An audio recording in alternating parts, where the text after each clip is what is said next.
Okay, അപ്പൊ നമ്മൾ ഇന്ന് നോക്കാൻ പോകുന്നത് UN conventions on human rights ആണ്. അപ്പൊ നമ്മൾ ടെററിസം കഴിഞ്ഞു, അടുത്ത ഹ്യൂമൻ റൈറ്റ്സ് ആണ് നോക്കാൻ പോകുന്നത്. ഹ്യൂമൻ റൈറ്റ്സ് എന്താണെന്ന് അറിയാലോ, മനുഷ്യാവകാശം. അപ്പൊ മനുഷ്യാവകാശവുമായി ബന്ധപ്പെട്ട് ഇതുവരെ ലോകത്ത് നടന്നിട്ടുള്ള പ്രധാനപ്പെട്ട കൺവെൻഷൻസ് ആണ് നമ്മൾ നോക്കാൻ പോകുന്നത്. ഓക്കെ, കോൺഫറൻസസോ കൺവെൻഷൻസോ ആയിട്ട് ബന്ധപ്പെട്ട് കിടക്കുന്നതാണ്. പക്ഷെ ഇതിനകത്തൊരു മിസ്റ്റേക്ക് ഉണ്ട്, ഞാൻ അതിനെ പറയാം. ഓക്കെ, ഇതിനകത്ത് ഞാൻ ഇപ്പൊ നോക്കിയപ്പോഴാണ് ശ്രദ്ധിച്ചത്, ഈ നോട്ടിനകത്ത് കുറച്ച് പ്രശ്നമുണ്ട്. ഓക്കെ, ഇതുണ്ടോ, ഇത് ഇയർ തെറ്റാണ്. ഇത് 2 പ്രാവശ്യത്തിനകത്ത് റിപ്പീറ്റ് വന്നിട്ടുണ്ട്. ഓക്കെ, ഞാൻ ഇത് നിങ്ങൾക്ക് നോട്ടായിട്ട് ഇടുമ്പോൾ ഇത് കറക്റ്റ് ചെയ്തിട്ട് ഇട്ട് തരാം. ഓക്കെ, ഇത് തെറ്റുണ്ട്, കാരണം 1948 അല്ല. ഓക്കെ, ഇത് തെറ്റാണ്. ഓക്കെ, ഇത് തെറ്റാണ്. നോട്ട് ചെയ്തതിന്റെ പ്രശ്നമാണ്. നിങ്ങൾക്ക് നോട്ട് ഞാൻ PDF അപ്ലോഡ് ചെയ്യുമ്പോൾ കറക്റ്റ് ആക്കി ഇട്ടുതരാം. അപ്പൊ നമുക്ക് ഫസ്റ്റ് കൺവെൻഷൻ വെച്ച് നോക്കാം. UN convention for the suppression of traffic in persons 1949 ratify ചെയ്യുന്നു. ഇംപ്ലിമെന്റ് ആകുന്നത് 1951 okay, suppression of the traffic in person എന്ന് പറഞ്ഞാൽ ഹ്യൂമൻ ട്രാഫിക്കിനെ കുറിച്ച് കേട്ടോ. ഓക്കെ, മനുഷ്യ കള്ളക്കടന്നൊക്കെ പറയുന്നു. ഹ്യൂമൻ ട്രാഫിക്കിനെ സപ്രസ് ചെയ്യാൻ വേണ്ടി, ഹ്യൂമൻ ട്രാഫിക്കിംഗ് ഇപ്പം പ്രോസ്റ്റിറ്റ്യൂഷന് വേണ്ടി ഹ്യൂമൻ ട്രാഫിക്കിംഗ് നടത്തുന്ന ആൾക്കാരുണ്ട്. അത് കണക്ക് തന്നെ പലയിടത്തും കൊണ്ടുപോയിട്ട് അവയവ കച്ചവടത്തിലുണ്ട്. ഓക്കെ, നടത്തുന്ന ഹ്യൂമൻ ട്രാഫിക്കിംഗ് ഉണ്ട്. അല്ലാതെ തന്നെ ഈ തൊഴിലാവശ്യങ്ങൾക്കായിട്ട് ഹ്യൂമൻ ട്രാഫിക്കിംഗ് നടത്തുന്ന കാര്യങ്ങളൊക്കെ. ഓക്കെ, അപ്പം കേരളത്തിൽ തന്നെ ഇടയ്ക്ക് ഹ്യൂമൻ ട്രാഫിക്കിംഗായിട്ട് ബന്ധപ്പെട്ട ഒരു കേസൊക്കെ രജിസ്റ്റർ ചെയ്തിട്ടുണ്ടായിരുന്നു. Okay, and of the exploitation of the prostitution of others. Okay, ഇത് ഒറ്റ കൺവെൻഷനാണ്. Exploitation of the prostitution of others ഞാൻ പറഞ്ഞ പോലെ ഫോഴ്സ് പ്രോസ്റ്റിറ്റ്യൂഷന് വേണ്ടി ഉപയോഗിക്കുന്ന, സ്ത്രീകളെയും കുട്ടികളെയൊക്കെ കടത്തിക്കൊണ്ടുപോയി ഫോഴ്സ് പ്രോസ്റ്റിറ്റ്യൂഷന് വേണ്ടി ഉപയോഗിക്കുന്ന, ഒരു കാലത്ത് വളരെ വ്യാപകമായി നടന്നിരുന്ന ഒരു കാര്യമായിരുന്നു. ഇന്ന് കുറച്ചുകൂടെ കൺട്രോൾഡ് ആണ്. പക്ഷെ ഇന്നും എന്താണ് ഈ പറയുന്ന ഫോഴ്സ് പ്രോസ്റ്റിറ്റ്യൂഷന് വേണ്ടിയുള്ള ഹ്യൂമൻ ട്രാഫിക്കിങ് കാര്യമായി നടക്കുന്നുണ്ട്. ഇപ്പൊ നോർത്ത് സൈഡിലേക്കൊക്കെ പോയി കഴിഞ്ഞാൽ ഈവൻ ഒരു കണക്കുണ്ട്, ഇത്ര മിനിറ്റിൽ ഇത്രയും പെൺകുട്ടികളെ വെച്ചിട്ടാണ് ഇന്ത്യയിൽ കാണാതാവുന്ന ഒരു കണക്ക് വരുന്നുണ്ട്. Okay, convention relating to status of refugees. Okay, refugees ആരാന്നറിയാലോ, അഭയാർത്ഥികൾ. ഓക്കെ, ഇപ്പം ഇന്ത്യയിൽ തന്നെ ഇടയ്ക്ക് റോഹിംഗ്യകളുമായിട്ട് വന്നതിന്റെ ഒരു പ്രശ്നമൊക്കെ ഉണ്ടായിരുന്നു. ഓക്കെ, അപ്പം റെഫ്യൂജികളുമായിട്ട് ബന്ധപ്പെട്ട് കിടക്കുന്ന ഒരു കൺവെൻഷനാണ് 1951 റാറ്റിഫൈ ചെയ്യുന്നു. 1954 എന്ത് ചെയ്യുന്നു, അത് ഇൻഫോഴ്സ് വരികയാണ്. അഭയാർത്ഥികളെ എടുക്കുന്നതുമായിട്ട്, ഒരു രാജ്യം അഭയാർത്ഥികളെ സ്വീകരിക്കുന്നുണ്ടെങ്കിൽ ഉള്ള മാനദണ്ഡങ്ങളും കാര്യങ്ങളൊക്കെയാണ് ഈ സ്റ്റാറ്റസ് ഓഫ് റെഫ്യൂജീസിൽ വരുന്നത്. അടുത്താണ് international convention on the abolition of slavery and the slave trade as amend in 1953. Okay, ഇതുണ്ട്, ഇതിനകത്ത് ഒരു മിസ്റ്റേക്ക് ഉണ്ട്. അതാണ് ഞാൻ നോട്ട് ശരിയാക്കിയിട്ടുണ്ടെന്ന് പറയുന്നത്. ഇത് 1965-69 അല്ല, ഇത് തെറ്റാണ്. ഓക്കെ, ഇത് തെറ്റാണ്, ഇതാണ് correct. International convention on the abolition of slavery and slave trade 1926 already ഒരു അമെന്റ്മെന്റ് വന്നിട്ടുണ്ടായിരുന്നു സ്ലേവറിക്കെതിരെ. അപ്പൊ അത് അമെന്റ് ചെയ്ത് വന്നതാണ് ഈ പറയുന്ന 1953. അത് 1956 ഇൻഫോഴ്സ് വരുന്നത്. ഓക്കെ, 1956 അത് ഇൻഫോഴ്സ് വരുന്നത്. അതായത് അടിമത്തത്തിനെതിരെ വന്ന, അല്ലെങ്കിൽ അടിമ കച്ചവടത്തിനെതിരെ വന്ന ഒരു ഇന്റർനാഷണൽ കൺവെൻഷൻ ആണ് ഈ പറയുന്ന international convention on the abolition of slavery and slave trade എന്ന് പറയുന്നത്. അടുത്താണ് international convention on civil and political rights. Okay, civil and political റൈറ്റ്സിന്റെ ഭാഗമായിട്ട്, ഓക്കെ, രാഷ്ട്രീയപരമായ ഒരു മനുഷ്യന് കിട്ടാവുന്ന അവകാശങ്ങളുടെ പുറത്ത്, സിവിൽ സൊസൈറ്റിയിൽ ജീവിക്കുന്ന ഒരു മനുഷ്യന് കിട്ടേണ്ട അവകാശങ്ങളുടെ പുറത്ത് വന്ന ഇന്റർനാഷണൽ കൺവെൻഷൻ ആണ്. 1966 റാറ്റിഫൈ ചെയ്യപ്പെടുന്നു. 1976 അത് ഇൻഫോഴ്സ് വരുന്നു. ഇതാണ് international convention on economic, social and cultural rights. Okay, ഇതാണ് കറക്റ്റ്. നമ്മൾ ഫസ്റ്റ് ഇതൊരു പോയിന്റ് കയറി വന്നിരുന്നു. ഓക്കെ, അത് തെറ്റാണ്. ഓക്കെ, ഇതാണ് കറക്റ്റ്. ഇത് എല്ലാ നോട്ട് ഞാൻ കറക്റ്റ് ആക്കിയിട്ട് ഇട്ടുതരാം കേട്ടോ. International convention on economic, social and cultural rights 1966 ratify ചെയ്യുന്നു. 1976 അത് പ്രാബല്യത്തിൽ വരും. അടുത്താണ് international convention on suppression and punishment of crime of apartheid. Okay, apartheid എന്താണെന്ന് അറിയാലോ, വർണ്ണ വിവേചനം. ഓക്കെ, അപ്പൊ വർണ്ണ വിവേചനത്തിനെതിരെ വന്ന ഒരു കൺവെൻഷൻ ആണ്. ഓക്കെ, അതായത് വർണ്ണ വിവേചനം നടത്തി കഴിഞ്ഞാൽ കൊടുക്കേണ്ട ശിക്ഷകളും, അല്ലെങ്കിൽ വർണ്ണ വിവേചനം ഇല്ലാതാക്കാനുള്ള ഒരു മാനദണ്ഡങ്ങളും വെച്ചിട്ട് വന്ന ഒരു ഇന്റർനാഷണൽ കൺവെൻഷൻ ആണ്. 1973 അത് റാറ്റിഫൈ ചെയ്യുന്നു. 1976 അത് ഫോഴ്സിൽ വരുന്നു. ഓക്കെ, അടുത്താണ് convention on the elimination of all forms of discrimination against woman. അതായത് സ്ത്രീകൾക്കെതിരെ നടക്കുന്ന എല്ലാ തരത്തിലുള്ള വേർതിരിവുകൾക്കും എതിരെ വന്ന ഒരു കൺവെൻഷൻ ആണ് ഈ international convention on the elimination of all forms of discrimination against woman. 1979 വരുന്നു. 1981 ഇൻഫോഴ്സ് ചെയ്യപ്പെടുന്നു. Okay, convention against torture and other cruel, inhuman or degrading treatment or punishment. Okay, അതായത് നിങ്ങൾക്ക് തന്നെ അറിയാം, ഒരു യുദ്ധത്തിന് ഇപ്പം ഇന്ത്യയിലെ ഒരു പട്ടാളക്കാരൻ പാകിസ്ഥാന്റെ ഒരു ക്യാമ്പിൽ കുടുങ്ങി പോവുകയാണ്. അപ്പം ഒരു യുദ്ധ തടവുകാരൻ എന്ന രീതിയിലാണെങ്കിൽ കൂടെ അയാൾക്ക് കിട്ടേണ്ട ബേസിക് ആയിട്ട് പരിഗണിക്കേണ്ട കുറച്ച് മാനദണ്ഡങ്ങളുണ്ട്. ഓക്കെ, ഇപ്പം വേൾഡ് വാറിന്റെ സമയത്തൊക്കെ നമ്മൾ നോക്കുകയാണെങ്കിൽ ടാർസി ക്യാമ്പിലൊക്കെ പെട്ടുപോയ ഈ പറയുന്ന അലൈഡ് ഫോഴ്സിന്റെ US-ന്റെ UK-യുടെ ഒക്കെ സോൾജേഴ്സിനെ അതിക്രൂരമായ പീഡനങ്ങൾക്കാണ് വിധേയരാക്കിയത്. ലിറ്ററലി പറയുകയാണെങ്കിൽ ഹ്യൂമൻ എക്സ്പെരിമെന്റ്സ് വരെ നടത്തിയ കഥകളുണ്ട്. ഓക്കെ, ഈവൻ കാർഗിൽ വാറിന്റെ സമയത്തൊക്കെ തന്നെ എന്താണ് പാകിസ്ഥാൻ ബേസിൽ പെട്ടുപോയ ഇന്ത്യ പട്ടാളക്കാരുടെ അവസ്ഥ എന്നൊക്കെ പറയുന്നത് ദാരുണമായിരുന്നു. അപ്പം അങ്ങനെയുള്ള ട്രീറ്റ്മെന്റിനെതിരെ, അതായത് ബാക്കിയുള്ള തടവുകാരെ, ഇനി യുദ്ധ തടവുകാരെ മാത്രമല്ല സാധാരണ തടവുകാരെ ആണെങ്കിലും ടോർച്ചറിനും other cruel and human degrading ട്രീറ്റ്മെന്റിനെതിരെയൊക്കെ വന്ന ഒരു എന്താണ് കൺവെൻഷനാണ് ഈ പറയുന്ന convention against torture and other cruel inhuman degrading treatment or punishment എന്ന് പറയുന്നത്. ഈവൻ നമ്മുടെ കേരളത്തിൽ വല്ല ഉരുട്ടിക്കൊലപാതകം എന്നൊക്കെ നിങ്ങൾ കേട്ടിട്ടുണ്ടാവും അല്ലെ? ഉരുട്ടിക്കൊലപാതകം എന്ന് പറയുന്നത് കേരളത്തിൽ ഉണ്ടായിരുന്ന ഒരു ടോർച്ചർ മെത്തേഡ്. കേരള പോലീസ് ഒരു കാലം വരെ ഉപയോഗിച്ചിരുന്ന ഒരു ടോർച്ചർ മെത്തേഡായിരുന്നു. നമ്മുടെ ഈ തൊടയുടെ ഭാഗത്ത് വലിയൊരു ഒലക്ക കൊണ്ട് ഉരുട്ടുകയാണ് ചെയ്യുക ഉരുട്ടിക്കൊലപാതകം എന്ന് പറയുന്നത്. കുറെ നേരം ഉരുട്ടി കഴിയുമ്പോഴത്തേക്ക് എന്ത് പറയും, ഈ കാലിന്റെ എല്ലിൽ നിന്ന് ഈ പറയുന്ന മാംസം വിട്ടുവരും. ഓക്കെ, അതിഭീകരമായ വേദനയായിരിക്കും. ഓക്കെ, അതിന്റെ പിന്നെ കാലിന്റെ ഞരമ്പുകൾ പൊട്ടിപ്പോകും. അപ്പം അങ്ങനെ രക്തം മാറുന്നതായിരിക്കും ആള് മരിക്കുക. അപ്പൊ ഉരുട്ടിക്കൊലപാതകം ആയിട്ട് ബന്ധപ്പെട്ട് കേരളത്തിൽ തന്നെ ഒരുപാട് പേര് മരണപ്പെട്ടിട്ടുണ്ട്. അതേ കണക്ക് തന്നെ US-ന്റെ വാട്ടർ ഷെഡിങ് എന്ന് പറഞ്ഞൊരു ടൈപ്പ് ടോർച്ചർ മെത്തേഡ് ഉണ്ട്. ഒരു തുണി മുഖത്തിട്ടിട്ട് തുടർച്ചയായിട്ട് വെള്ളം ഒഴിക്കും. അപ്പൊ അങ്ങനെയൊക്കെ നമുക്ക് ഭയങ്കരമായ സഫക്കേഷൻ വരും. നമ്മളൊരു മുങ്ങി പോവുകയാണ് എന്ന രീതിയിൽ സഫക്കേഷൻ വരും. അപ്പൊ അങ്ങനെ ലോകത്തിന്റെ വളരെ കുപ്രസിദ്ധമായ ഒരുപാട് ടോർച്ചർ മെത്തേഡ്സ് ഉണ്ടായിരുന്നു. അപ്പം ഇതിനൊക്കെതിരെ ഒരു രാഷ്ട്രീയ തടവുകാരനായിക്കോട്ടെ, ഒരു യുദ്ധ തടവുകാരനായിക്കോട്ടെ, ഒരു മനുഷ്യൻ എന്ന രീതിയിലുള്ള എല്ലാ പരിഗണനയും പ്രിവിലേജസും റൈറ്റ്സും അയാൾക്ക് ഉണ്ട് എന്ന് പറഞ്ഞു വന്ന കൺവെൻഷനാണ് ഈ പറയുന്ന convention against torture and other cruel inhuman degrading treatment of punishment. ഇത് റാറ്റിഫൈ ചെയ്യുന്നത് 1984 അത് പ്രാബല്യത്തിൽ വരുന്നത് 1987.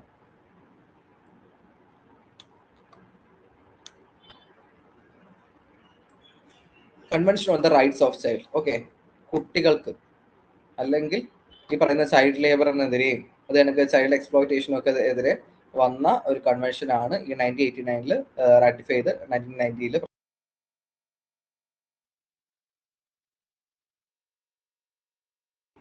International convention on the protection of the rights of all migrant workers and members of there family. Okay, അതിഥി തൊഴിലാളികൾ അല്ലെ, നമ്മളിപ്പോ അങ്ങനെയാണ് അവരെ വിളിക്കുന്നത്. അതിഥി തൊഴിലാളികൾ എന്ന രീതിയിലാണ് നമ്മൾ കേരളത്തിലൊക്കെ അവരെ യൂസ് ചെയ്യുന്നത്. ഓക്കെ, അപ്പം ഈ മൈഗ്രന്റ് വർക്കേഴ്സിന്റെ കാര്യത്തിൽ അവർക്കും ഈ പറയുന്ന റൈറ്റ്സ് ഉണ്ട്. മൈഗ്രന്റ് വർക്കേഴ്സ് എന്ന് പറഞ്ഞാൽ നമ്മൾ ഈ പറയുന്ന ഇപ്പം കേരളത്തിൽ നിന്ന്, ബംഗാളിൽ നിന്ന് കേരളത്തിൽ വരുന്ന, അല്ലെങ്കിൽ മിസോറാമിൽ നിന്ന് കേരളത്തിൽ വരുന്ന തൊഴിലാളികൾ മാത്രമല്ല, ഇപ്പം കേരളത്തിൽ നിന്ന് ദുബായിൽ പോകുന്ന ആൾക്കാർ എന്താണ് മൈഗ്രന്റ് വർക്കേഴ്സ് ആണ്. ഓക്കെ, അവരും മൈഗ്രന്റ് വർക്കേഴ്സ് ആണ്. അവര് ദുബായിയുടെ സിറ്റിസൺസ് ആവുന്ന ആൾക്കാർ വളരെ കുറവാണല്ലോ. മൈഗ്രന്റ് വർക്കേഴ്സ് ആണ് അവിടെ ഉള്ളത്. ഓക്കെ, അപ്പം മൈഗ്രന്റ് വർക്കേഴ്സ് ആണെങ്കിലും അവരുടെ കുടുംബത്തിനാണെങ്കിലും വേറൊരു നാട്ടിൽ ചെല്ലുമ്പോൾ ഉണ്ടാവേണ്ട, അവർക്ക് കൊടുക്കേണ്ട ഒരു ബേസിക് മര്യാദയും റൈറ്റ്സും ഉണ്ട്. ഓക്കെ, അവകാശങ്ങളും ഉണ്ട്. അപ്പൊ അത് റിലേറ്റ് ചെയ്ത് വന്ന കൺവെൻഷനാണ് international convention on the protection of the rights of all migrant workers and members of the family. 1990 അത് റാറ്റിഫൈ ചെയ്യുന്നു. 2003 പ്രാബല്യത്തിൽ വരുന്നു. UN convention against transactional organised crime protocol to prevent. Okay, 2002 transnational organised crime എന്ന് പറഞ്ഞാൽ എന്താണ്? അതായത് പല രാജ്യങ്ങൾ ഓർഗനൈസ്ഡ് ക്രൈം സിൻഡിക്കേറ്റ്സിനെ കുറിച്ച് നിങ്ങൾ കേട്ടിട്ടുണ്ടാവും. ഈ കാർട്ടലുകൾ എന്ന് കേട്ടിട്ടുണ്ട്. ഇപ്പൊ മെക്സിക്കോയിലൊക്കെ പല പല കാർട്ടലുകളുണ്ട്. അവരാണ് ഈ പറയുന്ന കൊണ്ടുപോകുന്നത് ഈ പറയുന്ന കാർട്ടലാണ്. ഓക്കെ, ഇപ്പം ഈ ഇടയ്ക്ക് വെച്ച് ന്യൂഡൽഹിയിൽ ലക്നോയിലോ ആണെന്ന് തോന്നുന്നു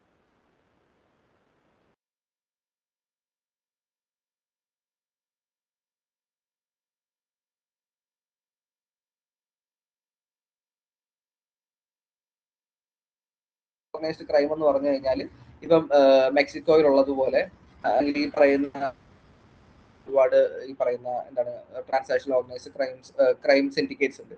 അപ്പം അതിനെതിരെ വന്ന ഒരു പ്രോട്ടോകോൾ ആണ്. മെയിൻലി ട്രാൻസാക്ഷണൽ ഓർഗനൈസ്ഡ് ക്രൈം സിൻഡിക്കേറ്റ്സിന്റെ പരിപാടി എന്ന് പറഞ്ഞാൽ ഈ ഹ്യൂമൻ ട്രാഫിക്കിങ്ങും അതേ കണക്ക് തന്നെ ഡ്രഗ്സും ആണ്. ഓക്കെ, ഡ്രഗ്സ് ട്രാഫിക്കിങ്ങും ആണ്. ഇപ്പൊ US-ലൊക്കെ വരുന്ന 90% ഡ്രഗ്സും എന്ന് പറയുന്നത് മെക്സിക്കോ വഴി വരുന്നതാണ്.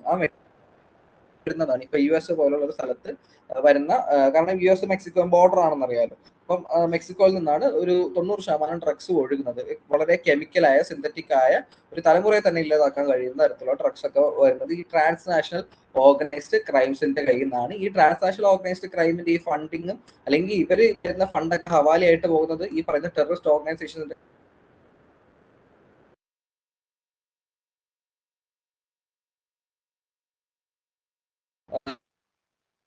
വന്ന പ്രോട്ടോകോൾ ആണ്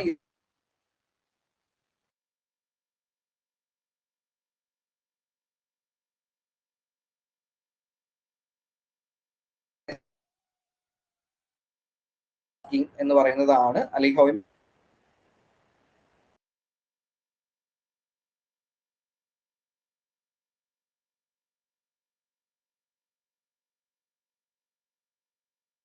പരിപാടി. ഓക്കെ, കടത്തുന്ന ഒരു criminal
okay, convention on the rights of child നമ്മൾ അടുത്ത് നോക്കാൻ പോകുന്നത്. Okay, convention of rights of child എന്ന് പറഞ്ഞാൽ ഞാൻ പറഞ്ഞു കുട്ടികൾക്കെതിരെ നടക്കുന്ന അതിക്രമണത്തിനെതിരെ വന്ന അല്ലെങ്കിൽ ഈ പറയുന്ന ചൈൽഡ് ലേബറിനെതിരെ ചൈൽഡ് ട്രാഫിക്കിങ്ങിനെതിരെ വന്ന ഒരു കൺവെൻഷനാണ് ഈ റൈറ്റ്സ് ഓഫ് ചൈൽഡ് എന്ന് പറയുന്നത്. അത് 1989 വരുന്നു, 1990 അത് പ്രാബല്യത്തിൽ വരുന്നു. Okay, international convention on the protection of rights of all migrant workers and members of the family. Okay, അപ്പൊ ഞാൻ പറഞ്ഞിരുന്നു, അതായത് മൈഗ്രന്റ് വർക്കേഴ്സ് പറഞ്ഞാൽ ഇപ്പൊ ബംഗാളിൽ നിന്ന് കേരളത്തിൽ വരുന്ന മാത്രമല്ല മൈഗ്രന്റ് വർക്കേഴ്സ്, നമ്മൾ ഇവിടെ നിന്ന് കേരളത്തിൽ ദുബായിലേക്ക് പോകുന്ന ജോലിക്കാരും അല്ലെങ്കിൽ യൂറോപ്പ് അമേരിക്കയിലേക്ക് പോയി ജോലി ചെയ്യുന്ന ആൾക്കാരും അവിടുത്തെ PR ഇല്ലാത്ത, ഓക്കെ, അവിടെ പെർമനന്റ് റെസിഡൻസ് ഇല്ലാത്ത ആൾക്കാരെല്ലാം മൈഗ്രന്റ് വർക്കേഴ്സ് ആണ്. അപ്പൊ അവർക്കുള്ള പ്രൊട്ടക്ഷനും അല്ലെങ്കിൽ അവർക്കുള്ള അവകാശങ്ങളും ഒക്കെ മുൻനിർത്തി വന്ന ഒരു കൺവെൻഷനാണ് ഈ പറയുന്നത്. ഓക്കെ, 1990 റാറ്റിഫൈ ചെയ്യുന്നത്, 2002-3 പ്രാബല്യത്തിൽ വരുന്നു. അടുത്താണ് ട്രാൻസ്നാഷണൽ ഓർഗനൈസ്ഡ് ക്രൈം എന്ന് പറയുന്നത്. ട്രാൻസ്നാഷണൽ ഓർഗനൈസ്ഡ് ക്രൈം എന്ന സിൻഡിക്കേറ്റുകൾ എന്ന് പറഞ്ഞാൽ ലോകത്തിന്, പ്രത്യേകിച്ച് ലാറ്റിൻ അമേരിക്കൻ കൺട്രീസിലാണ് കുറെ കൂടെ ഫോക്കസ്ഡ് ആയിട്ട് വർക്ക് ആവുന്നത്.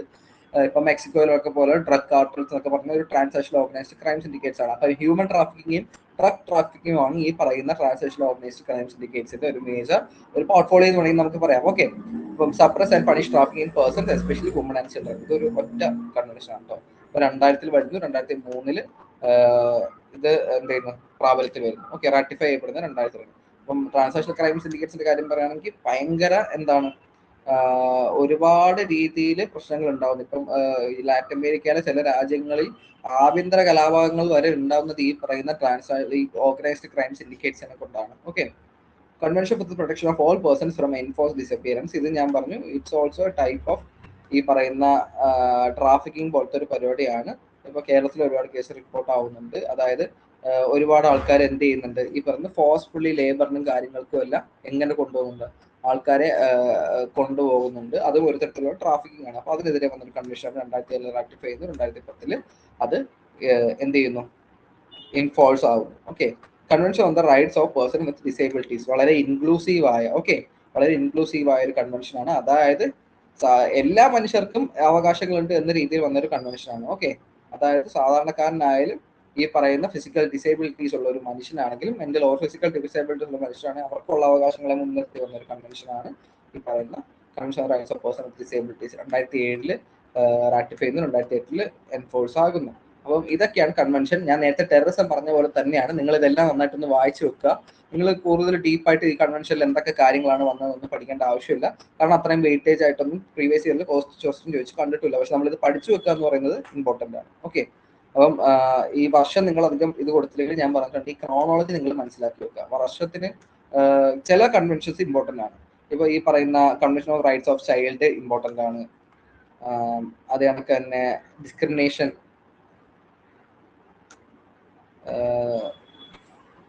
സ്റ്റാറ്റസ് ഓഫ് റെഫ്യൂജീസ് ഇമ്പോർട്ടൻ്റ് ആണ്.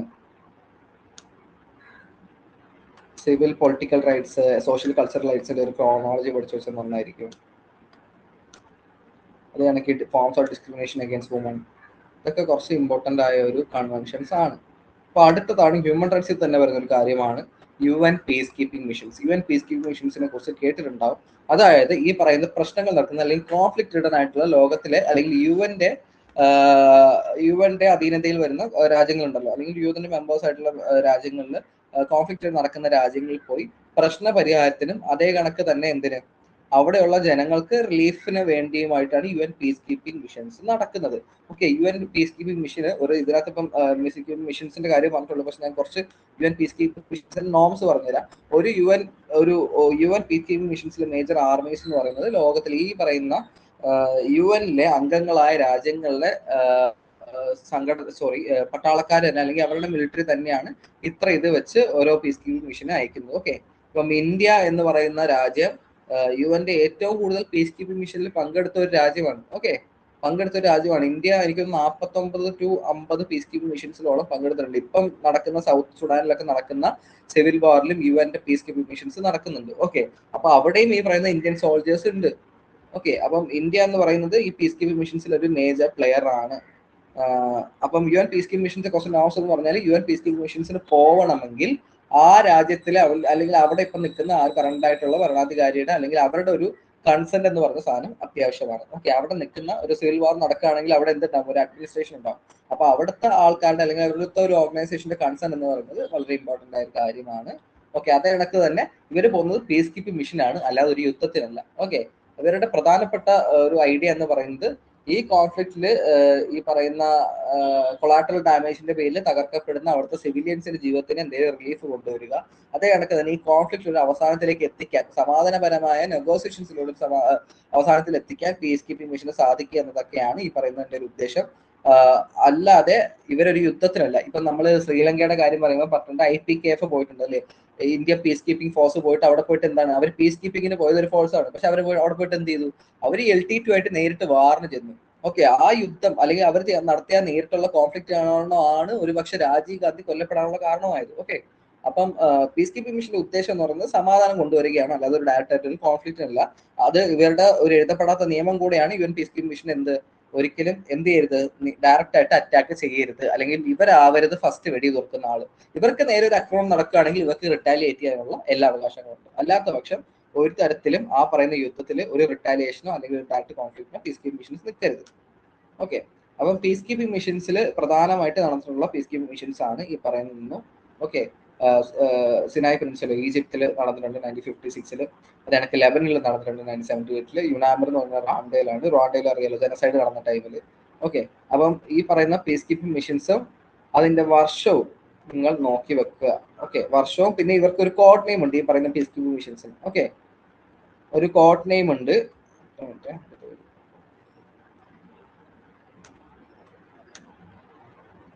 ഓക്കെ, അത്യാവശ്യം ഒരുപാട് പീസ് കീപ്പിംഗ് മിഷൻസ് നടക്കുന്നുണ്ട്. ഇവർക്കൊരു കോഡ് നെയിം ഉണ്ട്. ഇതും ഞാൻ പറഞ്ഞു കാരണം ഇത്രേ ഉള്ളൂ ഇതിനകത്ത്. പീസ് കീപ്പിംഗ് മിഷന്റെ പേര്, വർഷം, ഈ പറയുന്ന കോഡ് നെയിം, അത് നിങ്ങൾ നോക്കി വെക്കുക. ഓക്കെ, നിങ്ങൾ നോക്കി വെക്കുക. ഈ നോട്ട്സിനകത്ത് ഈ കാര്യങ്ങളെല്ലാം ഉണ്ട്. ഇതിനകത്ത് എക്സ്പ്ലെയിൻ ചെയ്യാനായിട്ട് ഒന്നുമില്ല, അതുകൊണ്ടാണ് ഞാൻ പറഞ്ഞു പോകാത്തത്. ഓക്കെ, നിങ്ങൾ വർഷം നോക്കുക, ഇതിന്റെ കോഡ് നെയിം നോക്കുക, ഈ പറയുന്ന എവിടെയാണ് നടന്നതെന്ന് നോക്കുക. ഇപ്പൊ കറന്റ്ലി നടക്കുന്ന പീസ് കീപ്പിംഗ് മിഷൻസ് കൂടെ നോക്കി വെക്കുക. ഓക്കെ, കറന്റ്ലി നടക്കുന്ന പീസ് കീപ്പിംഗ് മിഷൻസ് നോക്കി വെക്കുക. ഇതിന്റെ ഒരു ക്രോണോളജി പഠിച്ചു വെക്കുക. ഈ പറയുന്ന കൺവെൻഷൻസിന്റെയും പീസ് കീപ്പിംഗ് മിഷൻസിന്റെ ഒക്കെ ബേസിക്കലി എന്ന് പറഞ്ഞാൽ ക്രോണോളജി പഠിച്ചു വെക്കുക എന്നതാണ്. ഓക്കെ, അടുത്തതാണ് problems of democratic transition, Arab spring എന്ന് പറയുന്നത്. ഓക്കെ, അത് അറബ് സ്പ്രിംഗിന്റെ ഒരു എക്സാമ്പിൾ വെച്ചിട്ടാണ് നിങ്ങളുടെ ഇത് കൊടുത്തേക്കുന്നത്. പ്രോബ്ലംസ് ഓഫ് ഡെമോക്രാറ്റിക് ട്രാൻസിഷൻ എന്ന് പറഞ്ഞു കഴിഞ്ഞാൽ, അപ്പൊ നിങ്ങൾക്കറിയാം ഈ അറബ് നാട്ടില് അല്ലെങ്കിൽ ഈ പറയുന്ന അറബ് രാജ്യങ്ങൾ, ഈജിപ്ത്, സിറിയ പോലെയുള്ള അറബ് രാജ്യങ്ങൾ എന്തായിരുന്നു, അവിടെയൊക്കെ എന്തുണ്ടായിരുന്നു, അതൊക്കെ മൊണാർക്കിക്കലായിരുന്നു അല്ലെ, അല്ലെങ്കിൽ അവിടെ ഒരു രാജഭരണമോ അല്ലെങ്കിൽ ഈ പറഞ്ഞ തിയോക്രസിയോ ഒക്കെ നടന്നിരുന്ന സ്ഥലങ്ങളാണ് ഈ പറയുന്ന അറബ് രാജ്യങ്ങൾ. അപ്പം അതിൽ നിന്ന് ഈ പറയുന്ന ഒരു പലതരത്തിലുള്ള റവല്യൂഷൻസ് ഉണ്ടാകുന്നു, അല്ലെങ്കിൽ ഒരു സിവിൽ വാർ നടക്കുന്നു. അപ്പൊ എന്ത് പറ്റുന്നു, ഈ പറയുന്ന ഒരു ട്രാൻസിഷൻ ഉണ്ടാവുന്നു. ഓക്കെ, ഒരു ഡെമോക്രാറ്റിക് ട്രാൻസിഷൻ ഉണ്ടാവുന്നു. അപ്പൊ പെട്ടെന്ന് ഉണ്ടാവുന്ന ഈ പറയുന്ന ഒരു കാലാകാലങ്ങളായി നിലനിന്നിരുന്ന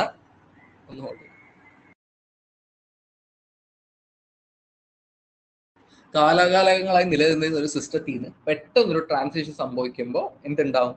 ഒരുപാട് പ്രശ്നങ്ങളുണ്ടാവും. ഇപ്പൊ നമ്മൾ ഈ പറയുന്ന USSRന്റെ ഒരു എക്സാമ്പിൾ ഞാൻ പറഞ്ഞത്. USSR എന്ന് പറയുന്ന രാജ്യം കുറെ കാലം എന്തിലായിരുന്നു? ഒരു വളരെ സോഷ്യലിസ്റ്റ് ഒരു പ്രവണതയിൽ ഒരു അടച്ചിട്ട മാർക്കറ്റ് അല്ലെങ്കിൽ വളരെ ക്ലോസ്ഡ് എക്കോണമിയിൽ കൊണ്ടുപോയിരുന്ന ഒരു USSR ആയിരുന്നു USSR എന്ന് പറയുന്നത്. അപ്പൊ ഗോർബച്ചേവ് വന്ന് എന്ത് ചെയ്യുന്നു? ഗോർബച്ചേവ് വന്ന് അവിടെ കുറച്ച് റിഫോംസ് കൊണ്ടുവരുന്നു. ഈ ഗ്ലാസ്നോസ്റ്റും പെരിസ്ട്രോയ്ക്കയും പോലുള്ള ഓപ്പൺനെസ് എന്നൊക്കെ പറയുന്ന അല്ലെങ്കിൽ ലിബറൽ ആയിട്ടുള്ള മാർക്കറ്റ് തുറന്നു കൊടുക്കുന്ന റിഫോംസ് കൊണ്ടുവരുന്നു. ആ റിഫോംസ് കൊണ്ടുവന്നത് എന്ത് പറ്റുന്നു? അന്ന് വരെ USSR നിലനിന്നിരുന്ന ആ സ്ട്രക്ചറും അല്ലെങ്കിൽ അവരുടെ ബേസും തകരപ്പെടുകയാണ്. ഓക്കെ, ഈ പറയുന്ന റിഫോംസ് ആണ് ഒരു തോതിൽ ഈ പറയുന്ന USSRന്റെ ശിഥിലീകരണത്തിലേക്ക് നയിച്ചത്. ഈ പറയുന്ന ക്ലോസ്ഡ് എക്കോണമി ഉണ്ടായത് കൊണ്ട് മാത്രമാണ് ഇത്രയും കാലം USSR എന്ന് പറയുന്ന ഈ 15-17 റിപ്പബ്ലിക്കുകളിൽ ചേർന്ന USSR എന്ന് പറയുന്ന ആ വലിയൊരു സാമ്രാജ്യം നിലനിന്നിരുന്നത്. ഓക്കെ, ഈ പറയുന്ന റിഫോംസ് കൊണ്ടുവന്നപ്പോഴത്തേക്ക് എന്ത് പറ്റു? അവിടെ ഒരു ട്രാൻസിഷൻ ഉണ്ടാവുകയാണ്, അല്ലെ? അവിടെ ഒരു ട്രാൻസിഷൻ ഉണ്ടാവുന്ന ട്രാൻസിഷന്റെ ഭാഗമായിട്ട് എന്ത് പറ്റുന്നു? ഈ പറഞ്ഞ USSR എന്ന് പറയുന്ന ആ ഒരു യൂണിയൻ അവിടെ നഷ്ടപ്പെടുകയാണ്. അപ്പം ഈ പറയുന്ന ഡെമോക്രാറ്റിക് ട്രാൻസിഷൻ എന്ന് പറയുന്നത് ഒരിക്കലും പീസ്ഫുൾ ആയിട്ട് നടക്കുന്ന ഒരു കാര്യമല്ല. ഓക്കെ, അതും ഈ തിയോക്രസിയും ഈ പറയുന്ന മൊണാർക്കിയും ഒക്കെ നിന്നൊരു സ്ഥലത്താണെങ്കിൽ തീരെ പീസ്ഫുൾ ആയ ഒരു സംഭവമായിരിക്കില്ല. അപ്പം അതാണ് ഒരു എക്സാമ്പിൾ വെച്ച് അറബ് സ്പ്രിംഗ് വെച്ച് നമ്മൾ ഉദ്ദേശിക്കുന്നത്. ഓക്കെ, അറബ് സ്പ്രിംഗ് എന്ന് പറയുന്ന കാരണം എന്താണ്? അറബ് സ്പ്രിംഗ് എന്ന് പറയുന്നത് ഈ അറബ് രാജ്യങ്ങളിൽ ഉണ്ടായ ഒരു റെവല്യൂഷൻ ആണ്. Okay, The Arab Spring was a series of anti-government protests and uprisings across the Arab world in the early 2010, aimed at achieving democracy and socialist justice. അപ്പോൾ അറബ് സ്പ്രിംഗ് എന്ന് പറഞ്ഞാൽ എന്താണ്? അന്ന് അവിടെ നിന്നിരുന്ന ആന്റി ഗവൺമെന്റ് എന്ന് പറഞ്ഞാൽ അവിടെ മേജർലി ആന്റി ഗവൺമെന്റും ഉണ്ട്, അതേ കണക്ക് തന്നെ എന്തുണ്ട്? ഈ പറയുന്ന തിയോക്രറ്റിക്കലായ മൊണാർക്കികളും ഉണ്ട്. ഓക്കെ, തിയോക്രസി എന്ന് ഉദ്ദേശിക്കുന്നത് എന്താണെന്ന് അറിയാലോ? തിയോക്രസി എന്ന് പറഞ്ഞാൽ ഈ പറയുന്ന ഏതെങ്കിലും മതത്തിന്റെ പേരിൽ നടക്കുന്നത്. ഇപ്പം ഇറാനിലൊക്കെ ഉള്ളത് ഒരു തരത്തില് തിയോക്രസിയാണ്. ഓക്കെ, അവിടെ ഈ ഷിയ വിഭാഗക്കാരുടെ തിയോക്രസിയാണ് അവിടെ നടക്കുന്നത്. ഓക്കെ, അപ്പം Arab spring series of anti government protest and uprising across the Arab world in the early 2010s aimed at achieving democracy and socialism. അപ്പൊ ഡെമോക്രസിയും സോഷ്യലിസവും എടുക്കാൻ വേണ്ടി അല്ലെങ്കിൽ അച്ചീവ് ചെയ്യാൻ വേണ്ടി ഇവർ നടത്തിയ കുറെ ആന്റി ഗവൺമെന്റ് പ്രൊട്ടസ്റ്റുകളാണ്. അറബ് രാജ്യങ്ങളിൽ നടന്ന ഒരു ആന്റി ഗവൺമെന്റ് പ്രൊട്ടസ്റ്റുകളാണ് ഈ പറയുന്ന അറബ് സ്പ്രിംഗ് എന്ന് പറയുന്നത്. Trigger event: Mohammad Bouazizi set himself on fire in protest against the police harassments and denial of permits. Okay, അപ്പം ഈ ഈജിപ്തിലാണ് ഈ മുഹമ്മദ്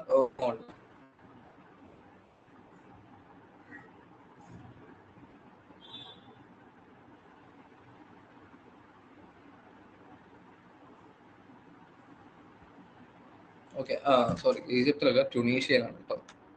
അപ്പൊ ട്യൂണീഷ്യയിലാണ് മുഹമ്മദ് ബouazizi എന്ന് പറഞ്ഞ ഒരു ഈ പറയുന്ന അവിടുത്തെ പോലീസ് ഹറാസ്മെന്റിനെതിരെ അല്ലെങ്കിൽ ഈ പുള്ളിക്കാരൻ നേരിട്ടിരുന്ന പ്രശ്നങ്ങൾക്കെതിരെ പുള്ളിക്കാരൻ എന്ത് ചെയ്യുന്നു? ഒരു സെൽഫ് എമലേഷൻ നടത്തുകയാണെന്നാണ് പറയുന്നത്. അതായത് പുള്ളിക്കാരൻ സ്വന്തമായി ദേഹത്ത് തീയിടുകയായിരുന്നു. ഓക്കെ, അങ്ങനെ ഈ പുള്ളിയുടെ ഈ ആക്ട് ആണ് ഈ പറയുന്ന അറബ് സ്പ്രിങ്ങിന് ഒരു ട്രിഗർ കൊണ്ടുവരുന്നത്. ഓക്കെ, മുഹമ്മദ് ബouazizi എന്ന് പറഞ്ഞ പുള്ളി എന്ത് ചെയ്യുന്നു? പുള്ളി നേരിട്ടിരുന്ന ഹറാസ്മെന്റിനെതിരെ പുള്ളിക്കാരൻ സ്വയം തീ കൊളുത്തുകയാണ് പ്രതിഷേധാർത്ഥം. ഓക്കെ, അപ്പം അതാണ് ഈ പറയുന്ന അറബ് സ്പ്രിങ്ങിന് ഒരു ട്രിഗർ ആവുന്നത്. Our immediate outcome was sparked a Jasmine revolution in Tunisia, mass protest in capital Tunis. Okay, Jasmine revolution മുല്ലപ്പൂ വിപ്ലവം എന്ന് കേട്ടിട്ടുണ്ടാവും അല്ലെ? ജാസ്മിൻ റെവല്യൂഷൻ ട്യൂണീഷ്യയിൽ ഉണ്ടാവുകയാണ്. ഓക്കെ, അത് ഒരു മാസ് പ്രൊട്ടസ്റ്റ് ആയിട്ട് ട്യൂണീഷ്യയിൽ ഉണ്ടാവുന്നു. Political event: president Zine El Abidine Ben Ali fled Tunisia after ruling for 20 years. Regional influence inspired uprising in Egypt, Libya, Syria, Yemen, Bahrain and Morocco. അപ്പം ഈ പറയുന്ന ഒരു അപ്രൈസിങ് അല്ലെ, ഈ ആന്റി ഗവൺമെന്റിലായിട്ട് നടന്ന ഈ പറയുന്ന ഒരു അപ്രൈസിങ് അല്ലെങ്കിൽ ഈ റെവല്യൂഷൻ എന്ന് പറയുന്നത് ട്യൂണീഷ്യയിൽ മാത്രം നിന്നില്ല. ഈ പറയുന്ന റെവല്യൂഷൻ എങ്ങോട്ടും പടർന്നു ബാക്കിയുള്ള അറബ് രാജ്യങ്ങൾ, ഈ പറയുന്ന തിയോക്രറ്റിക്കലായിട്ട് ഈ പറയുന്ന മൊണാർക്കികൾ അല്ലെങ്കിൽ ഈ പറയുന്ന ആ പറയുന്ന രാജ്യങ്ങളിലുള്ള സാധാരണക്കാരെ അടിച്ചമർത്തി നിന്ന് ഗവൺമെന്റുകൾക്കെതിരെ അവിടെ എന്ത് പറയുന്നു? ഈ അറബ് സ്പ്രിങ് വ്യാപിക്കുകയാണ്. അല്ലെങ്കിൽ ട്യൂണീഷ്യയിൽ ഉണ്ടായ ഈ മുല്ലപ്പൂ വിപ്ലവം അതങ്ങ് വ്യാപിക്കുകയാണ്. അത് ഈജിപ്തിലേക്കും ലിബിയയിലും സിറിയയിലും യമനിലും ബഹ്റൈനിലും മൊറോക്കോയിലും ഒക്കെ വ്യാപിക്കുകയാണ്. Main demands: greater democracy, political participation, social justice and human rights reform. അപ്പോൾ അവരുടെ പ്രധാനപ്പെട്ട ആവശ്യങ്ങൾ എന്തായിരുന്നു? ഡെമോക്രസി, ഓക്കെ, ജനാധിപത്യത്തിലേക്ക് തിരിയണം. അതേ കണക്കിന് പൊളിറ്റിക്കൽ പാർട്ടിസിപ്പേഷൻ, എല്ലാ സാധാരണക്കാർക്കും ഈ നാട്ടിലെ പൊളിറ്റിക്കൽ ആയിട്ടുള്ള എല്ലാ കാര്യങ്ങൾക്കും പാർട്ടിസിപ്പേറ്റ് ചെയ്യാനുള്ള അവകാശം വേണം. Social justice, human rights, okay, മനുഷ്യാവകാശങ്ങളെല്ലാം സംരക്ഷിക്കപ്പെടണം. Significance: highlight the role of individual acts of defiance in mobilising mass movements. അപ്പം ഇതിന്റെ സിഗ്നിഫിക്കൻസ് എന്താണ്? ഇപ്പൊ മുഹമ്മദ് ബൗസി എന്ന് പറയുന്ന ഒരു സിംഗിൾ ഒരു തനിയെ നിന്നിരുന്ന ഒരു മനുഷ്യൻ എന്ത് ചെയ്തു? ഒരു സപ്പോർട്ടും ഇല്ലാതിരുന്ന അല്ലെങ്കിൽ ഗവൺമെന്റ് അടിച്ചമർത്താൻ ശ്രമിച്ചിരുന്ന ഒരു മനുഷ്യൻ എന്ത് ചെയ്തു? സ്വന്തമായി പ്രതിഷേധാർത്ഥമായിട്ട് സ്വയം എമലേറ്റ് ചെയ്യാണ്. ഓക്കെ, സ്വയം തീ കൊള്ളുന്നതിന് പറയുന്ന വാക്കാണ് എമലേറ്റ് ചെയ്യുക. ഓക്കെ, എമലേറ്റ് ചെയ്യാണ്. അപ്പം അതെങ്ങനെ പോയി? അത് അങ്ങ് ആളിപ്പെട്ടിരുന്നു അല്ലെ. അപ്പൊ അതാണ് പറയുന്നത്, ഒരു ഇൻഡിവിജ്വലിന്റെ ആക്ട് മതി ഈ പറയുന്ന ലോകത്തിലുള്ള ഒരു വലിയൊരു മാസ് മൂവ്മെന്റിനെ ട്രിഗർ ചെയ്യാൻ, ലോകം മാറ്റിമറിക്കാൻ കഴിയുന്ന ഒരു മാസ് മൂവ്മെന്റ് ട്രിഗർ ചെയ്യാൻ ഒരു ഇൻഡിവിജ്വലിന്റെ ആക്ട് മതി എന്ന് പറയുന്നത്. നമുക്ക് മുന്നിൽ ഒരുപാട് എക്സാമ്പിൾസ് അറിയാം. Okay, Malala Yousafzai, Greta Thunberg പോലെയുള്ള ഒരുപാട് എക്സാമ്പിൾസ് നമുക്ക് ഇന്ന് ലോകത്തിന്റെ മുന്നിലുണ്ട്. ഓക്കെ, ഒരു ഇൻഡിവിജ്വലിന്റെ ആക്ട് ആണ്. ആ ഇൻഡിവിജ്വലിന്റെ ആക്ട് വളർന്ന് വലിയ വലിയ മൊബൈലൈസ് ചെയ്യുന്ന മാസ് മൂവ്മെന്റ്സ് ആയിട്ട് മാറിയിട്ടുണ്ട്. Okay, aftermath of the Arab Spring. The aftermath of the Arab Spring often called the Arab Winter. Okay, Arab Springന്റെ കഴിഞ്ഞ ശേഷം ഉണ്ടാകുന്ന കാര്യങ്ങൾ അറബ് വിന്റർ എന്നാണ് പറഞ്ഞിരുന്നത്. Brought widespread instability, violence and political uncertainty across the Middle East and North Africa. അപ്പം Arab സ്പ്രിങ്ങിന്റെ ഭാഗമായിട്ട് ഞാൻ പറഞ്ഞു, പെട്ടെന്ന് ഒരുപാട് കാലം നിലനിന്നിരുന്ന ഒരു സിസ്റ്റം വഴിമാറി പോകുമ്പോൾ അവിടെ കുറച്ചു നാൾ എന്തുണ്ടാവും? ഈ പറയുന്ന അരാജകത്വം ഉണ്ടാകും, അല്ലെങ്കിൽ അനാർക്കിക്കലായി പോകും. സ്റ്റേറ്റ് അനാർക്കിക്കലായി പോകാനുള്ള ചാൻസ് വളരെ കൂടുതലാണ്. അപ്പൊ അങ്ങനെ ഒരു പ്രശ്നം അറബ് രാജ്യങ്ങളിലും ഉണ്ടായി. അതായത് അത്രയും കാലം നിന്നൊരു സിസ്റ്റത്തിലേക്ക് പെട്ടെന്ന് ഒരു ട്രാൻസിഷൻ, ഡെമോക്രാറ്റിക്കൽ ഒരു ട്രാൻസിഷൻ വരുമ്പോൾ എന്ത് പറ്റുന്നു? അവിടെ കുറെ കൺഫ്യൂഷൻസ് വരുന്നു, അല്ലെങ്കിൽ അധികാരത്തിന് വേണ്ടിയുള്ള പിടിവലികൾ വരുന്നു. അതേ കണക്ക് തന്നെ ഈ പറയുന്ന ഓരോരോ കമ്മ്യൂണിറ്റി വേസ്റ്റ് ഗ്രൂപ്പുകൾ ഉണ്ടാവും, എത്നിക് ആയിട്ടുള്ള ഒരുപാട് പ്രശ്നങ്ങൾ വരുന്നു. അപ്പം ഇതെല്ലാം ഈ പറയുന്ന മിഡിൽ ഈസ്റ്റേൺ, നോർത്ത് ആഫ്രിക്കയിലുമായിട്ട് വന്നു തുടങ്ങുന്നു, അല്ലെങ്കിൽ ഈ പറയുന്ന അറബ് രാജ്യങ്ങളിൽ വന്നു തുടങ്ങുന്നു. Some countries like Tunisia experienced democratic reforms. Others like Egypt, Libya, Syria, Yemen faced civil wars, authoritarian resurgence and humanitarian crisis. അപ്പോൾ ട്യൂണീഷ്യയിലൊക്കെ എന്ത് പറ്റുന്നു? പെട്ടെന്ന് തന്നെ ഒരു ഡെമോക്രാറ്റിക്കലി അല്ലെങ്കിൽ ജനാധിപത്യ രീതിയിലുള്ള ഒരു റിഫോംസ് ഒക്കെ വന്നു തുടങ്ങുന്നു. പക്ഷേ ഈജിപ്തിൽ, ലിബിയയിലും സിറിയയിലും യമനിലൊക്കെ എന്ത് പറ്റുന്നു? വിചാരിച്ച രീതിയിലല്ല കാര്യങ്ങൾ പോയത്. അവിടെ ഒരു ആഭ്യന്തര യുദ്ധം നടക്കുകയാണ്. അതായത് ഗവൺമെന്റിനെതിരെ അവിടെയുള്ള ഈ റെബൽസ്, ഈ പറയുന്ന ഡെമോക്രാറ്റിക്കലി ഒരു സർജ് വേണമെന്ന് പറയുന്ന ട്രബൽസും ഗവൺമെന്റും തമ്മിൽ ഒരു യുദ്ധം ഉണ്ടാവുകയാണ്, ആഭ്യന്തര യുദ്ധം ഉണ്ടാവുകയാണ്. Okay, Tunisia achieved the democratic elections and political reforms considered a relative success. Egypt saw early democratic gains reversed after the 2013 military coup. Abdel Fattah el-Sisi returned the country to authoritarian rule. അതായത് Egypt ഈ പറയുന്ന കാലാകാലങ്ങളായിട്ട് ഇപ്പോഴും ഈജിപ്തിൽ എന്തുണ്ട്? ഈ പറയുന്ന conflict written ആയിട്ടൊരു പ്രദേശമാണ്. അപ്പം അവിടെ എന്ത് പറ്റുന്നുണ്ട്? ഒരു ഡെമോക്രാറ്റിക് ട്രാൻസിഷൻ ഒക്കെ ജനങ്ങൾ പ്രതീക്ഷിക്കുന്ന ടൈമിലാണ് 2013 വീണ്ടും ഒരു മിലിറ്ററി കൂപ്പ് ഉണ്ടാവുന്നു, അല്ലെങ്കിൽ ഒരു പട്ടാള അട്ടിമറി ഉണ്ടാവുന്നു. അതിന്റെ ഭാഗമായി അബ്ദൽ ഫട്ട എന്ന് പറയുന്ന ഇവരുടെ ഒരു പഴയ നേതാവ് തിരിച്ചു വരുന്നു. ഇപ്പൊ അവിടെ ഒരു അതോറിറ്റേറിയൻ കൈൻഡ് ഓഫ് റൂളാണ്. Libya descended into civil war between rival factions, leaving civilians vulnerable to violence and shortages. Okay, Libya എന്ത് പറ്റുന്നു? ലിബിയയിൽ ഈ പറയുന്ന എന്ത് വരുന്നു? സിവിൽ വാർ വരുന്നു. ഓക്കെ, ഈ ലിബിയയുടെ നേതാവായിരുന്നു ആര്? ലിബിയയുടെ നേതാവായിരുന്നു, നിങ്ങൾ ഗദ്ദാഫി എന്ന് കേട്ടിട്ടുണ്ടോ? ലിബിയയുടെ നേതാവായിരുന്നു ഗദ്ദാഫി. ഇപ്പൊ ഗദ്ദാഫിക്കെതിരെയൊക്കെ ഈ പറയുന്ന സിവിൽ വാറും കാര്യങ്ങളൊക്കെ ഉണ്ടാവുന്നു. അവസാനം ഗദ്ദാഫി കൊല്ലപ്പെടുകയായിരുന്നു. Okay, Syria civil war continues. Bashar al-Assad remains in power. ISIS rise and fall caused further instability. Okay, അപ്പം സിറിയയിൽ സിവിൽ വാർ കണ്ടിന്യൂ ആവുന്നു. പക്ഷെ എന്ത് പറ്റുന്നു? അവിടെ ഈ ISIS എന്ന് പറയുന്ന സംഘടനയുടെ, ഇസ്ലാമിക് സ്റ്റേറ്റ് എന്ന് പറയുന്ന സംഘടനയുടെ, തീവ്രവാദ സംഘടനയുടെ മെയിൻ ബേസ് വരുന്ന, അല്ലെങ്കിൽ മെയിൻ ബേസ് പ്രവർത്തിക്കുന്ന സ്ഥലങ്ങളാണ് ഈ സിറിയ, യമൻ, ലിബിയ എന്നൊക്കെ പറയുന്ന സ്ഥലങ്ങൾ. ഓക്കെ, അപ്പം ഇടയ്ക്ക് വെച്ച് ഈ ISISന് അവിടെ ഹോൾഡ് വരുന്നു. പക്ഷെ എന്ത് പറ്റുന്നു? ഫ്രാൻസും US പോലുള്ള രാജ്യങ്ങൾ ISISനെ കടന്നാക്രമിക്കുന്നു. അപ്പൊ ഈ ISISന് പവറിൽ നിൽക്കാൻ കഴിയുന്നില്ല. അപ്പം അവിടെ ഒരു ഇൻസ്റ്റബിലിറ്റി ഉണ്ടാകുന്നു. അങ്ങനെ വളരെ ഇൻസ്റ്റബിൾ ആയിട്ട് പോകുന്ന, വളരെ യുദ്ധം കൊണ്ട് പൊറുതിമുട്ടിയ ഒരു രാജ്യമാണ് സിറിയ എന്ന് പറയുന്നത്. അമേരിക്ക ഈ ISISനെ തുരത്താൻ വേണ്ടി ഈ അമേരിക്കയും ഫ്രാൻസും കൂടെ ഒക്കെ ചെയ്ത കാര്യങ്ങൾ ചെറുതൊന്നുമില്ല. ഓക്കെ, ഇവര് ഈ പറയുന്ന തീവ്രവാദികളെ തുരത്താൻ എന്ന പേരിൽ എന്ത് ചെയ്യുന്നു? അവിടെയുള്ള സാധാരണക്കാരാണ് ഇതിന്റെ പേരിൽ കൊളാറ്ററൽ ഡാമേജിന്റെ പേരിൽ മരിച്ചു വിടുന്നത്. തീവ്രവാദികളെക്കാൾ കൂടുതൽ നാശനഷ്ടം സംഭവിക്കുന്ന ആർക്കാണ്? സാധാരണക്കാർക്കാണ്. Yemen's protests escalated into prolonged civil war, destroying infrastructure and creating humanitarian crisis. യമനിൽ ഉണ്ടായ സമരം എന്താകുന്നു? സിവിൽ വാർ ആകുന്നു, ആഭ്യന്തര യുദ്ധമാകുന്നു. Regional impact included rising sectarianism and proxy wars, notably between Iran and Saudi Arabia. Okay, സെക്ടേറിയനിസം എന്താ ഞാൻ പറഞ്ഞല്ലോ, സെസീഡ് ചെയ്തു പോകുക, അല്ലെങ്കിൽ വിഭാഗീയ മൂവ്മെന്റ്സ് ഉണ്ടാകുന്നു, പ്രോക്സി വാർസ് ഉണ്ടാവുന്നു. ഇപ്പം ഇറാനും സൗദി അറേബ്യയും തമ്മിലൊക്കെ കോൺഫ്ലിക്ട് ഉണ്ടാവുന്നു. ഓക്കെ, പ്രോക്സി വാർസ് എന്ന് വിളിക്കാൻ കാരണം ഒരു ഫുൾ സ്കെയിൽ വാറുകളല്ല പ്രോക്സി വാർസ് എന്ന് പറയുന്നത് ഉദ്ദേശിക്കുന്നത്. ഓക്കെ, ചിലപ്പം ഇവർ തമ്മിൽ നേരിട്ട് യുദ്ധം നടക്കത്തേയില്ല, പക്ഷെ ഇവര് ബാക്ക് ചെയ്യുന്ന രാജ്യങ്ങൾ തമ്മിൽ എന്തുണ്ടാവും? കോൺഫ്ലിക്ട് ഉണ്ടാവും. ഓക്കെ, അതിനാണ് പ്രോക്സി വാർസ് എന്ന് ഉദ്ദേശിക്കുന്നത്. Global consequences involve refugee flows to Europe and distribution in trade and security. Okay, അപ്പം ഈ പറയുന്ന സിറിയയിൽ നിന്നും ലിബിയയിൽ നിന്നൊക്കെ ആൾക്കാർ എന്ത് ചെയ്യുന്നുണ്ട്? ഈ യുദ്ധ സമാനമായ സാഹചര്യമാണ്, എപ്പം വെള്ളം ജീവൻ നഷ്ടപ്പെടുന്ന സാഹചര്യത്തിൽ ഒരു നാട്ടിൽ ആൾക്കാർ ജീവിക്കുകയോ, ഇവരെന്ത് ചെയ്യുന്നു? ഇവർ അഭയാർത്ഥികളായി നാട് പലായനം ചെയ്യുകയാണ്. ഈ സിറിയയിൽ നിന്ന് ലിബിയയിൽ നിന്നൊക്കെ പലായനം ചെയ്തതിന്റെ ഇടയ്ക്ക് തന്നെ ഒരുപാട് ആൾക്കാർ കൊല്ലപ്പെട്ടിട്ടുണ്ട്. ഓക്കെ, അതാണെങ്കിൽ ട്രേഡിലൊക്കെ ഡിസ്ക്രിപ്ഷൻ വരുന്നു. നിങ്ങൾക്ക് അറിയാം, മിഡിൽ ഈസ്റ്റ് എന്ന് പറയുന്ന അല്ലെങ്കിൽ ഈ വെസ്റ്റ് ഏഷ്യ എന്ന് പറഞ്ഞ റീജിയനിലാണ് ഈ പറയുന്ന രാജ്യങ്ങൾ, അറബ് കൺട്രീസിലൊക്കെയാണ് ഈ പറയുന്ന, യൂറോപ്പിലും ആണെങ്കിലും ഏഷ്യക്ക് ആണെങ്കിലും ഓയിലും എനർജിയും ഒക്കെ വരേണ്ടത് എവിടെ നിന്നാണ്? ഈ പറയുന്ന അറബ് രാജ്യങ്ങളിലാണ്. ഇപ്പം തന്നെ നമ്മൾ ഫേസ് ചെയ്യുന്ന ക്രൈസിസ് ഉണ്ടല്ലോ, LPG ക്രൈസിസ്, ഓയിലിന്റെ ക്രൈസിസ് ഒക്കെ ഫേസ് ചെയ്യുന്നത് അതുകൊണ്ടാണ്. അപ്പം അത് നമ്മൾ മാത്രമല്ല, ഇപ്പൊ യൂറോപ്പിലാണെങ്കിൽ ഈ ക്രൈസിസ് ഫേസ് ചെയ്യുന്നുണ്ട്. അപ്പം ഈ പറയുന്ന യുദ്ധങ്ങളും തുടർച്ചയായിട്ടുള്ള സിവിൽ വാർസ് ഒക്കെ വന്നപ്പോഴത്തേക്ക് എന്ത് പറ്റി? ഇവിടെ ഈ പറയുന്ന ട്രേഡിന്റെ ഡിസ്ട്രപ്ഷൻ വരികയാണ്. The Arab Spring highlighted the difficulty of democratic transition in authoritarian. അതായത് പെട്ടെന്ന് ഒരു അതോറിറ്റേറിയൻ റെജൈംസിൽ ഒരു ട്രാൻസിഷൻ, ഡെമോക്രാറ്റിക് ട്രാൻസിഷൻ ഉണ്ടാവുക എന്ന് പറയുന്നത് അത്ര എളുപ്പമായ ഒരു കാര്യമല്ല എന്ന് അറബ് സ്പ്രിംഗ് ഹൈലൈറ്റ് ചെയ്യുന്നുണ്ട്. ഒന്നാമത്തെ കാര്യം ഞാൻ പറഞ്ഞ പോലെ ഈ പറയുന്ന തുടർന്ന് വന്നുകൊണ്ടിരുന്ന ഒരു സിസ്റ്റത്തിൽ നിന്ന് പെട്ടെന്ന് ഒരു സിസ്റ്റത്തിലേക്ക് ചേഞ്ച് ആയി വരിക. ഇപ്പൊ ട്യൂണീഷ്യയിലൊക്കെ ചേഞ്ച് ആയി വരികയാണെന്ന് പറഞ്ഞാൽ അത്ര എളുപ്പമല്ല, അവിടെ കുറെ കൺഫ്യൂഷൻസ് ഉണ്ടാവും. ഓക്കെ, അതേ കണക്ക് തന്നെയാണ് ഈ അതോറിറ്റേറിയൻ റെജൈംസ് അങ്ങനെ വിട്ടുകൊടുക്കില്ല. അപ്പൊ അവിടെ എന്തുണ്ടാവും? സിവിൽ വാർസ് ഉണ്ടാവും. അതൊക്കെയാണ് ഈ ലിബിയയിലും സിറിയയിലും ഒക്കെ ഉണ്ടായിട്ടുള്ളത്. ഓക്കെ, ജനങ്ങളും അല്ലെങ്കിൽ റെബൽസും ഈ പറയുന്ന ഒരു ആന്റി പീപ്പിൾ ആയിട്ട് നിൽക്കുന്ന ഗവൺമെന്റ് തമ്മിൽ സിവിൽ വാർസ് ഉണ്ടാവും, അല്ലെങ്കിൽ ആഭ്യന്തര യുദ്ധങ്ങൾ ഉണ്ടാവും. അപ്പം നമ്മൾ ട്യൂണീഷ്യയിലെ ജാസ്മിൻ റെവല്യൂഷൻ പഠിച്ച പോലെ ലോകത്തിന്റെ പല ഭാഗത്ത് നടന്ന റെവല്യൂഷൻസ് ആണ്, അവരുടെ പേരുകളാണിത്. പോർച്ചുഗലിൽ നടന്നതാണ് കാർണേഷ്യൻ റെവല്യൂഷൻ, ഫിലിപ്പീൻസിൽ നടന്നതാണ് പീപ്പിൾ പവർ റെവല്യൂഷൻ, ചെക്കോസ്ലോവേക്കിയയിൽ നടന്ന റെവല്യൂഷന്റെ പേരാണ് വെൽവെറ്റ് റെവല്യൂഷൻ, യുക്രൈനിൽ നടന്നതാണ് ഓറഞ്ച് റെവല്യൂഷൻ. ഓക്കെ, അപ്പം ഈ ഓറഞ്ച് റെവല്യൂഷൻ, ഈ വെൽവെറ്റ് റെവല്യൂഷൻ, കിർഗിസ്ഥാനിൽ നടന്നതാണ് ടൂലിപ്പ് റെവല്യൂഷൻ, ഇംഗ്ലണ്ടിൽ നടന്നതാണ് ഗ്ലോറിയസ് റെവല്യൂഷൻ. അതേ കണക്ക്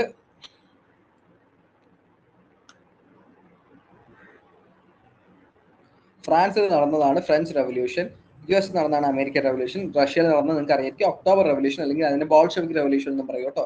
ചൈനയിൽ നടന്ന ചൈനീസ് കമ്മ്യൂണിസ്റ്റ് റെവല്യൂഷൻ, ഇറാനിൽ നടന്നത് ഇസ്ലാമിക് റെവല്യൂഷൻ. നമ്മൾ പഠിച്ചിരുന്നു ഇറാനിൽ അവിടുത്തെ ഷാ ഭരണം അവസാനിപ്പിക്കാൻ വേണ്ടി അവിടുത്തെ നാട്ടുകാർ ഇറങ്ങിയത്, പിന്നെ കമനി അവിടുത്തെ അധികാരിയെ വരുന്നതൊക്കെ. ഓക്കെ, അപ്പം ഈ പറയുന്ന റെവല്യൂഷൻസിന്റെ ഒക്കെ ഈ പറയുന്ന ഈ പേരുകളുണ്ടല്ലോ, ട്യൂണീഷ്യയിൽ നടന്ന റെവല്യൂഷൻ നമ്മൾ മുല്ലപ്പൂ വിപ്ലവം അല്ലെങ്കിൽ ജാസ്മിൻ റെവല്യൂഷൻ എന്ന് പറയും. അപ്പൊ ഈ പേരുകൾ ഇമ്പോർട്ടന്റ് ആണ്. ഇതിനെ ബേസ് ചെയ്ത് ഈ യുക്രൈൻ നടന്ന റെവല്യൂഷന്റെ പേരെന്താണ്? Orange revolution. ഓക്കെ, ഇതിനെ ബേസ് ചെയ്തൊക്കെ ചോദ്യം വന്നിട്ടുണ്ട്. ഇതൊരു പ്രീവിയസ് ഇയർ ക്വസ്റ്റ്യൻ ആണ്. യുക്രൈൻ നടന്ന റെവല്യൂഷന്റെ പേര് ഓറഞ്ച് റെവല്യൂഷൻ, അതൊരു പ്രീവിയസ് ഇയർ ക്വസ്റ്റ്യൻ ആണ്. നമുക്ക് ഡിസ്കസ് ചെയ്യുമ്പോൾ കാര്യമായിട്ട് നോക്കാം.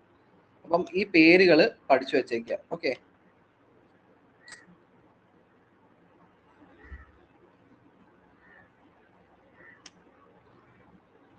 ഓക്കെ, ഈ പേരുകളൊക്കെ നന്നായിട്ട് പഠിച്ചു വെച്ചേക്കുക.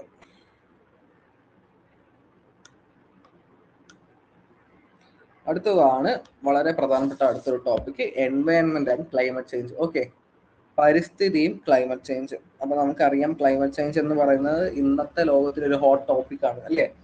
ഇപ്പം ലോകങ്ങൾ തമ്മിൽ നടക്കുന്ന കോൺഫറൻസ് കൺവെൻഷൻസിനും ഒക്കെ ഒട്ടുമിക്ക കൺവെൻഷൻസിന്റെയും ഒരു മെയിൻ അജണ്ട എന്ന് പറയുന്നത് ക്ലൈമറ്റ് ചേഞ്ച് ആണ്. ഓക്കെ, അതെങ്ങനെ പരിഹരിക്കാം? കാരണം ലോകം നിലനിൽക്കുക എന്ന് പറയുന്നത് മാനവരാശിയുടെ ആവശ്യമാണല്ലോ. ഓക്കെ, മനുഷ്യന്മാരുണ്ടാവണമെങ്കിൽ എന്ത് വേണം? ഈ പറയുന്ന പ്രകൃതിയും ബയോഡൈവേഴ്സിറ്റിയും കാര്യങ്ങളെല്ലാം വേണം. അപ്പം ലോകത്തിലെ ഈ പറയുന്ന മുൻനിര നേതാക്കളായിക്കോട്ടെ, രാജ്യങ്ങളായിക്കോട്ടെ, അത് കണക്കിന് തേർഡ് വേൾഡ് കൺട്രീസ് ആയിക്കോട്ടെ, ഇവരുടെ എല്ലാം പ്രധാനപ്പെട്ട ആവശ്യം എന്ന് പറഞ്ഞാൽ ഇന്നല്ലെങ്കിൽ ഒരു പ്രധാനപ്പെട്ട അജണ്ട. സാർ പ്രീവിയസ് സ്ലൈഡ് ഒന്നുകൂടെ കാണിക്കാറ്? ഷുവർ.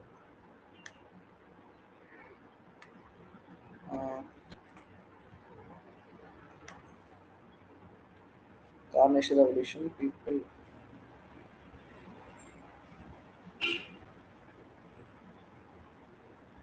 പോർച്ചുഗലില്, ഫിലിപ്പീൻസില്. ഞാൻ എന്തായാലും ഇതിന്റെ നോട്ട് ഇട്ടിട്ടുണ്ട് ആക്ച്വലി. പക്ഷെ ഞാൻ ഇപ്പൊ ഇട്ടിരുന്ന നോട്ടിലൊന്ന് കളഞ്ഞിട്ട് ഒരു പുതിയ നോട്ട് അപ്ഡേറ്റ് ചെയ്ത് കേട്ടോ. ഒന്ന് കറക്റ്റ് ചെയ്തിട്ട് നോട്ട് അപ്ഡേറ്റ് ചെയ്ത് തരാം. ഓക്കെ അല്ലേ? ഓക്കെ,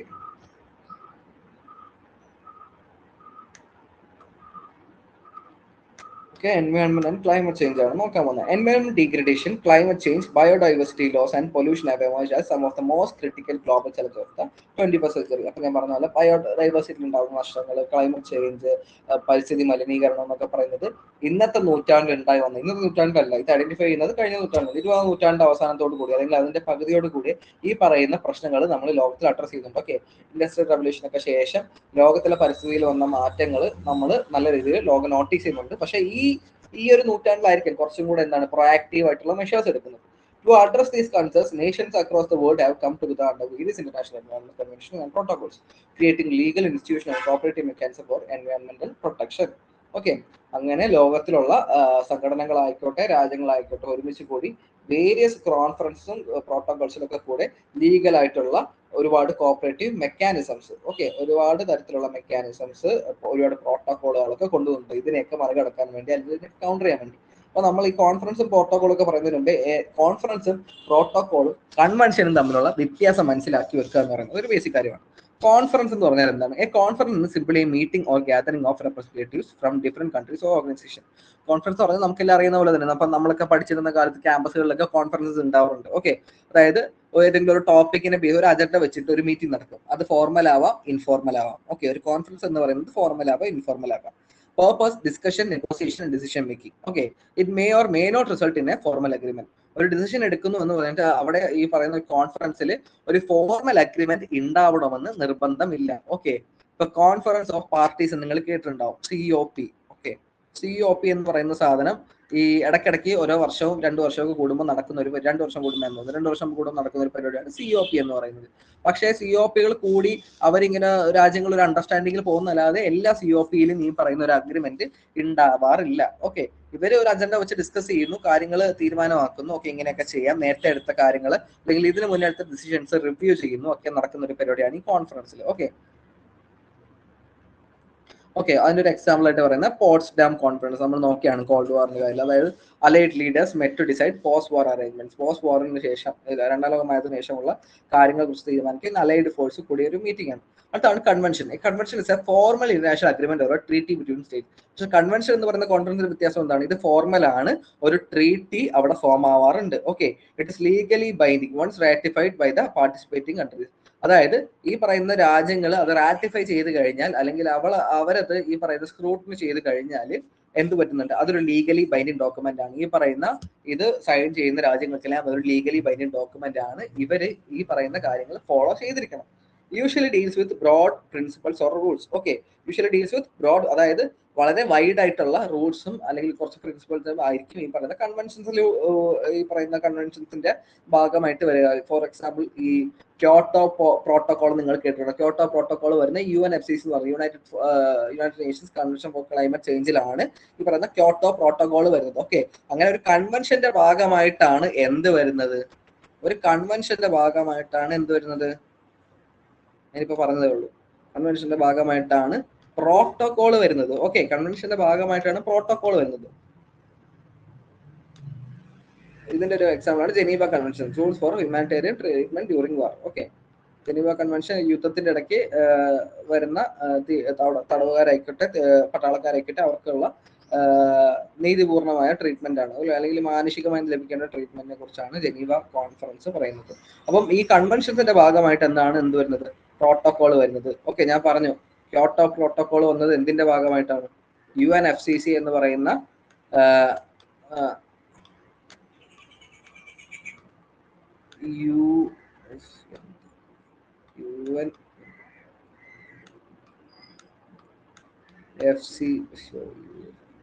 എഴുതാൻ പറ്റുന്നില്ല.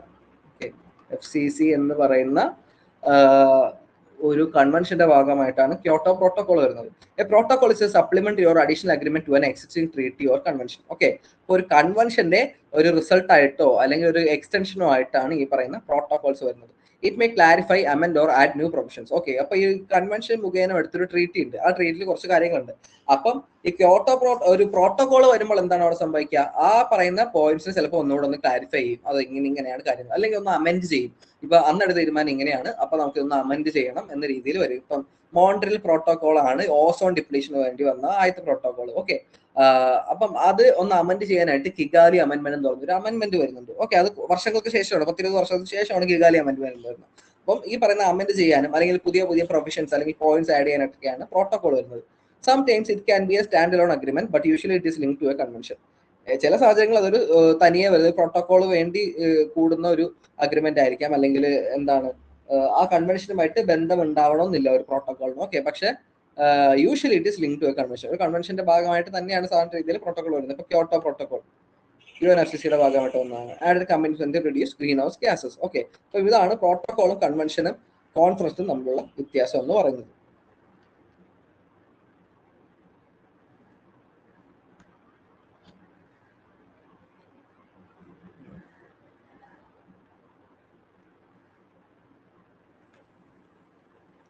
ഓക്കെ, മേജർ എൻവയോൺമെന്റ് കൺവെൻഷൻ എന്ന പ്രോട്ടോകോൾ ആണ് നമ്മൾ ഇന്ന് നോക്കാൻ പോകുന്നത്.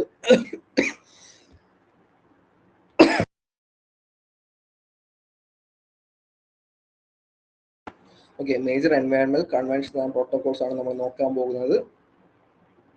നിങ്ങൾക്ക് ഏറ്റവും ഇമ്പോർട്ടന്റ് ആയ രണ്ട് പ്രോട്ടോകോൾ അല്ലെങ്കിൽ കൺവെൻഷൻ നടന്നുള്ളത് പറഞ്ഞാൽ ക്യോട്ടോ പ്രോട്ടോകോളും ഇപ്പം ഏറ്റവും റീസെന്റ് ആയിട്ട് ഉണ്ടായെന്ന് പറഞ്ഞാൽ പാരീസ് അഗ്രിമെന്റും ആണ്. ഓക്കെ, ഇത് രണ്ടുമാണ് ഏറ്റവും ഇമ്പോർട്ടന്റ്. ബാക്കിയുള്ള കാര്യങ്ങൾ നിങ്ങൾ ജസ്റ്റ് വർഷം മനസ്സിലാക്കി വെക്കുക, എന്തിനു വേണ്ടിയാണെന്ന് മനസ്സിലാക്കി വെക്കുക, അതിന്റെ ഒരു ക്രോണോളജി മനസ്സിലാക്കി വെക്കുക. അപ്പൊ നമുക്ക് ഇത് രണ്ടും കുറച്ച് ഡീറ്റെയിൽ ആയിട്ട് നോക്കിയിട്ട് ബാക്കി എല്ലാത്തിന്റെയും ഒന്ന് ക്രോണോളജിക്കലി നോക്കാം. വാട്ട് ഈസ്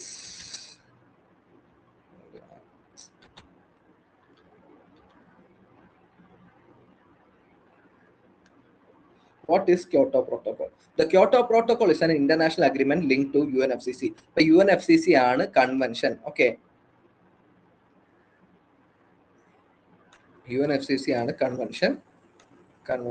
ഓക്കെ, അതിന്റെ എക്സ്റ്റൻഷൻ ആയിട്ട് വന്നതാണ് Kyoto protocol, which commits its parties by setting internationally binding emission reduction targets. Okay, അതായത് ഈ പറയുന്ന CFC നമുക്ക് അറിയായിരിക്കും, ഈ കാർബൺ എമിഷൻ കുറയ്ക്കുക എന്ന ഉദ്ദേശത്തോടെ വന്നത് ഒരു പ്രോട്ടോകോൾ ആണ് ക്യോട്ടോ പ്രോട്ടോകോൾ എന്ന് പറയുന്നത്. Kyoto protocol was adopted in Kyoto, Japan in 1997 and entered into force in 2005. അപ്പോൾ ഇത് വർഷം മനസ്സിലാക്കി നോക്കുക. 1997 എന്താവുന്നുണ്ട്, ഇത് അഡോപ്റ്റ് ചെയ്യുന്നതേ ഉള്ളൂ, പക്ഷെ ഫോഴ്സിലേക്ക് വരുന്ന അല്ലെങ്കിൽ ഇത് ഇംപ്ലിമെന്റ് ആവുന്ന രാജ്യങ്ങൾ ഏറ്റെടുക്കുന്നത് 2005 okay, it recognise developed countries are principally responsible for the current high levels of GHG emissions in the atmosphere as a result of more than 150 years of industrial activity. അപ്പം നിങ്ങൾ കോമൺ ബട്ട് ഡിഫറൻഷ്യൽ ട്രീറ്റ്മെന്റിനെ കുറിച്ച് CBDR എന്ന് കേട്ടിട്ടുണ്ടാവും. Okay, CBDR എന്ന് പറഞ്ഞാൽ common but differential treatment എന്നാണ്. അതായത് വളരെ ന്യായമായ അവകാശമായിരുന്നു. അതായത് ക്യോട്ടോ പ്രോട്ടോകോൾ മനസ്സിലാക്കുന്ന ഒരു റെക്കഗ്നൈസ് ചെയ്യുന്ന ഒരു കാര്യം എന്താണെന്ന് പറഞ്ഞാൽ, ഇന്ന് ഈ ലോകത്തിലെ ഗ്ലോബൽ അല്ലെങ്കിൽ കാർബൺ റേറ്റ് കൂടാൻ കാരണം, അല്ലെങ്കിൽ ഈ പറയുന്ന പാരിസ്ഥിതിക പ്രശ്നങ്ങൾക്ക് വലിയ കാരണമായി കാർബൺ എമിഷൻ കൂടാൻ കാരണം ആരാണ്? വികസിത രാജ്യങ്ങളാണ് എന്നൊരു കാര്യം ക്യോട്ടോ പ്രോട്ടോകോൾ റെക്കഗ്നൈസ് ചെയ്തിട്ടുണ്ട്. ഓക്കെ, അതായത് നമ്മൾ ഇപ്പം തേർഡ് വേൾഡ് കൺട്രീസിന് അല്ലെങ്കിൽ ഇപ്പം ഇന്ത്യ പോലെ ഒരു ഡെവലപ്പിംഗ് കൺട്രീസിന് കൊടുക്കേണ്ട അതേ മാർഗരേഖയായിരിക്കരുത് അല്ലെങ്കിൽ മാർഗനിർദ്ദേശങ്ങളായിരിക്കരുത് ഒരു ഡെവലപ്ഡ് രാജ്യത്തിന് കൊടുക്കേണ്ടത്. ഓക്കെ, കാരണം ഡെവലപ്ഡ് രാജ്യത്തിലാണ് ഈ പറയുന്ന കഴിഞ്ഞ ഒരു 150-200 വർഷമായിട്ട് വലിയ തോതിലുള്ള ഇൻഡസ്ട്രിയൽ ആക്ടിവിറ്റി നടന്നിട്ടുള്ളത്. ഡെവലപ്പിംഗ് കൺട്രീസിൽ അത്രത്തോളം ഇൻഡസ്ട്രിയൽ ആക്ടിവിറ്റി നടന്നിട്ടില്ല. അതുകൊണ്ട് തന്നെ വലിയൊരു പങ്കും വഹിച്ചത്, ഈ പറയുന്ന കാർബൺ എമിഷൻ വലിയൊരു പങ്ക് വഹിച്ചത് ആരാണ്? ഡെവലപ്ഡ് രാജ്യങ്ങളാണ്. ഓക്കെ, ഡെവലപ്ഡ് രാജ്യങ്ങളാണ്. അതുകൊണ്ട് തന്നെ ഡെവലപ്ഡ് രാജ്യങ്ങളെ ട്രീറ്റ് ചെയ്യുന്ന രീതിയിൽ ഈ പറയുന്ന കാർബൺ എമിഷൻ കുറയ്ക്കാനുള്ള മാർഗനിർദ്ദേശങ്ങളിൽ ഡെവലപ്ഡ് രാജ്യങ്ങളെ ട്രീറ്റ് ചെയ്യുന്ന പോലെ രീതിയിൽ തേർഡ് വേൾഡ് കൺട്രീസിനെയോ അല്ലെങ്കിൽ ഡെവലപ്പിംഗ് രാജ്യങ്ങളെയോ അല്ലെങ്കിൽ അണ്ടർ ഡെവലപ്ഡ് ആയ രാജ്യങ്ങളോ ട്രീറ്റ് ചെയ്യാൻ പാടില്ല എന്നൊരു റെക്കഗ്നിഷൻ ആര് നടത്തുന്നുണ്ട്? ഈ പറയുന്ന ക്യോട്ടോ പ്രോട്ടോകോൾ നടത്തുന്നുണ്ട്. അതിനെയാണ് കോമൺ ബട്ട് ഡിഫറൻഷ്യൽ ട്രീറ്റ്മെന്റ്. അതായത് എല്ലാവർക്കും ഈ പറയുന്ന കാർബൺ എമിഷൻ കുറയ്ക്കാനുള്ള ഒരു ബാധ്യതയുണ്ട്, പക്ഷെ ഡിഫറൻഷ്യൽ ട്രീറ്റ്മെന്റ് ആണ്. ഓക്കെ, കൂടുതൽ ബാധ്യത ആർക്കായിരിക്കും? കൂടുതൽ ബാധ്യത അല്ലെങ്കിൽ കൂടുതൽ ഉത്തരവാദിത്തം ഈ പറയുന്ന developed കൺട്രീസിനായിരിക്കും. The detailed rules for the implementation of protocol were adopted at COP7 in Marrakesh. അപ്പോൾ ഇതിന് ഡീറ്റെയിൽഡ് റൂൾസ് അഡോപ്റ്റ് ചെയ്യുന്നതാണ് കോൺഫറൻസ് ഓഫ് COP എന്ന് പറഞ്ഞാൽ എന്താണ്? COP എന്ന് പറഞ്ഞാൽ ഒന്നുമില്ല, കോൺഫറൻസ് ഓഫ് പാർട്ടീസ് എന്നാണ് കേട്ടോ.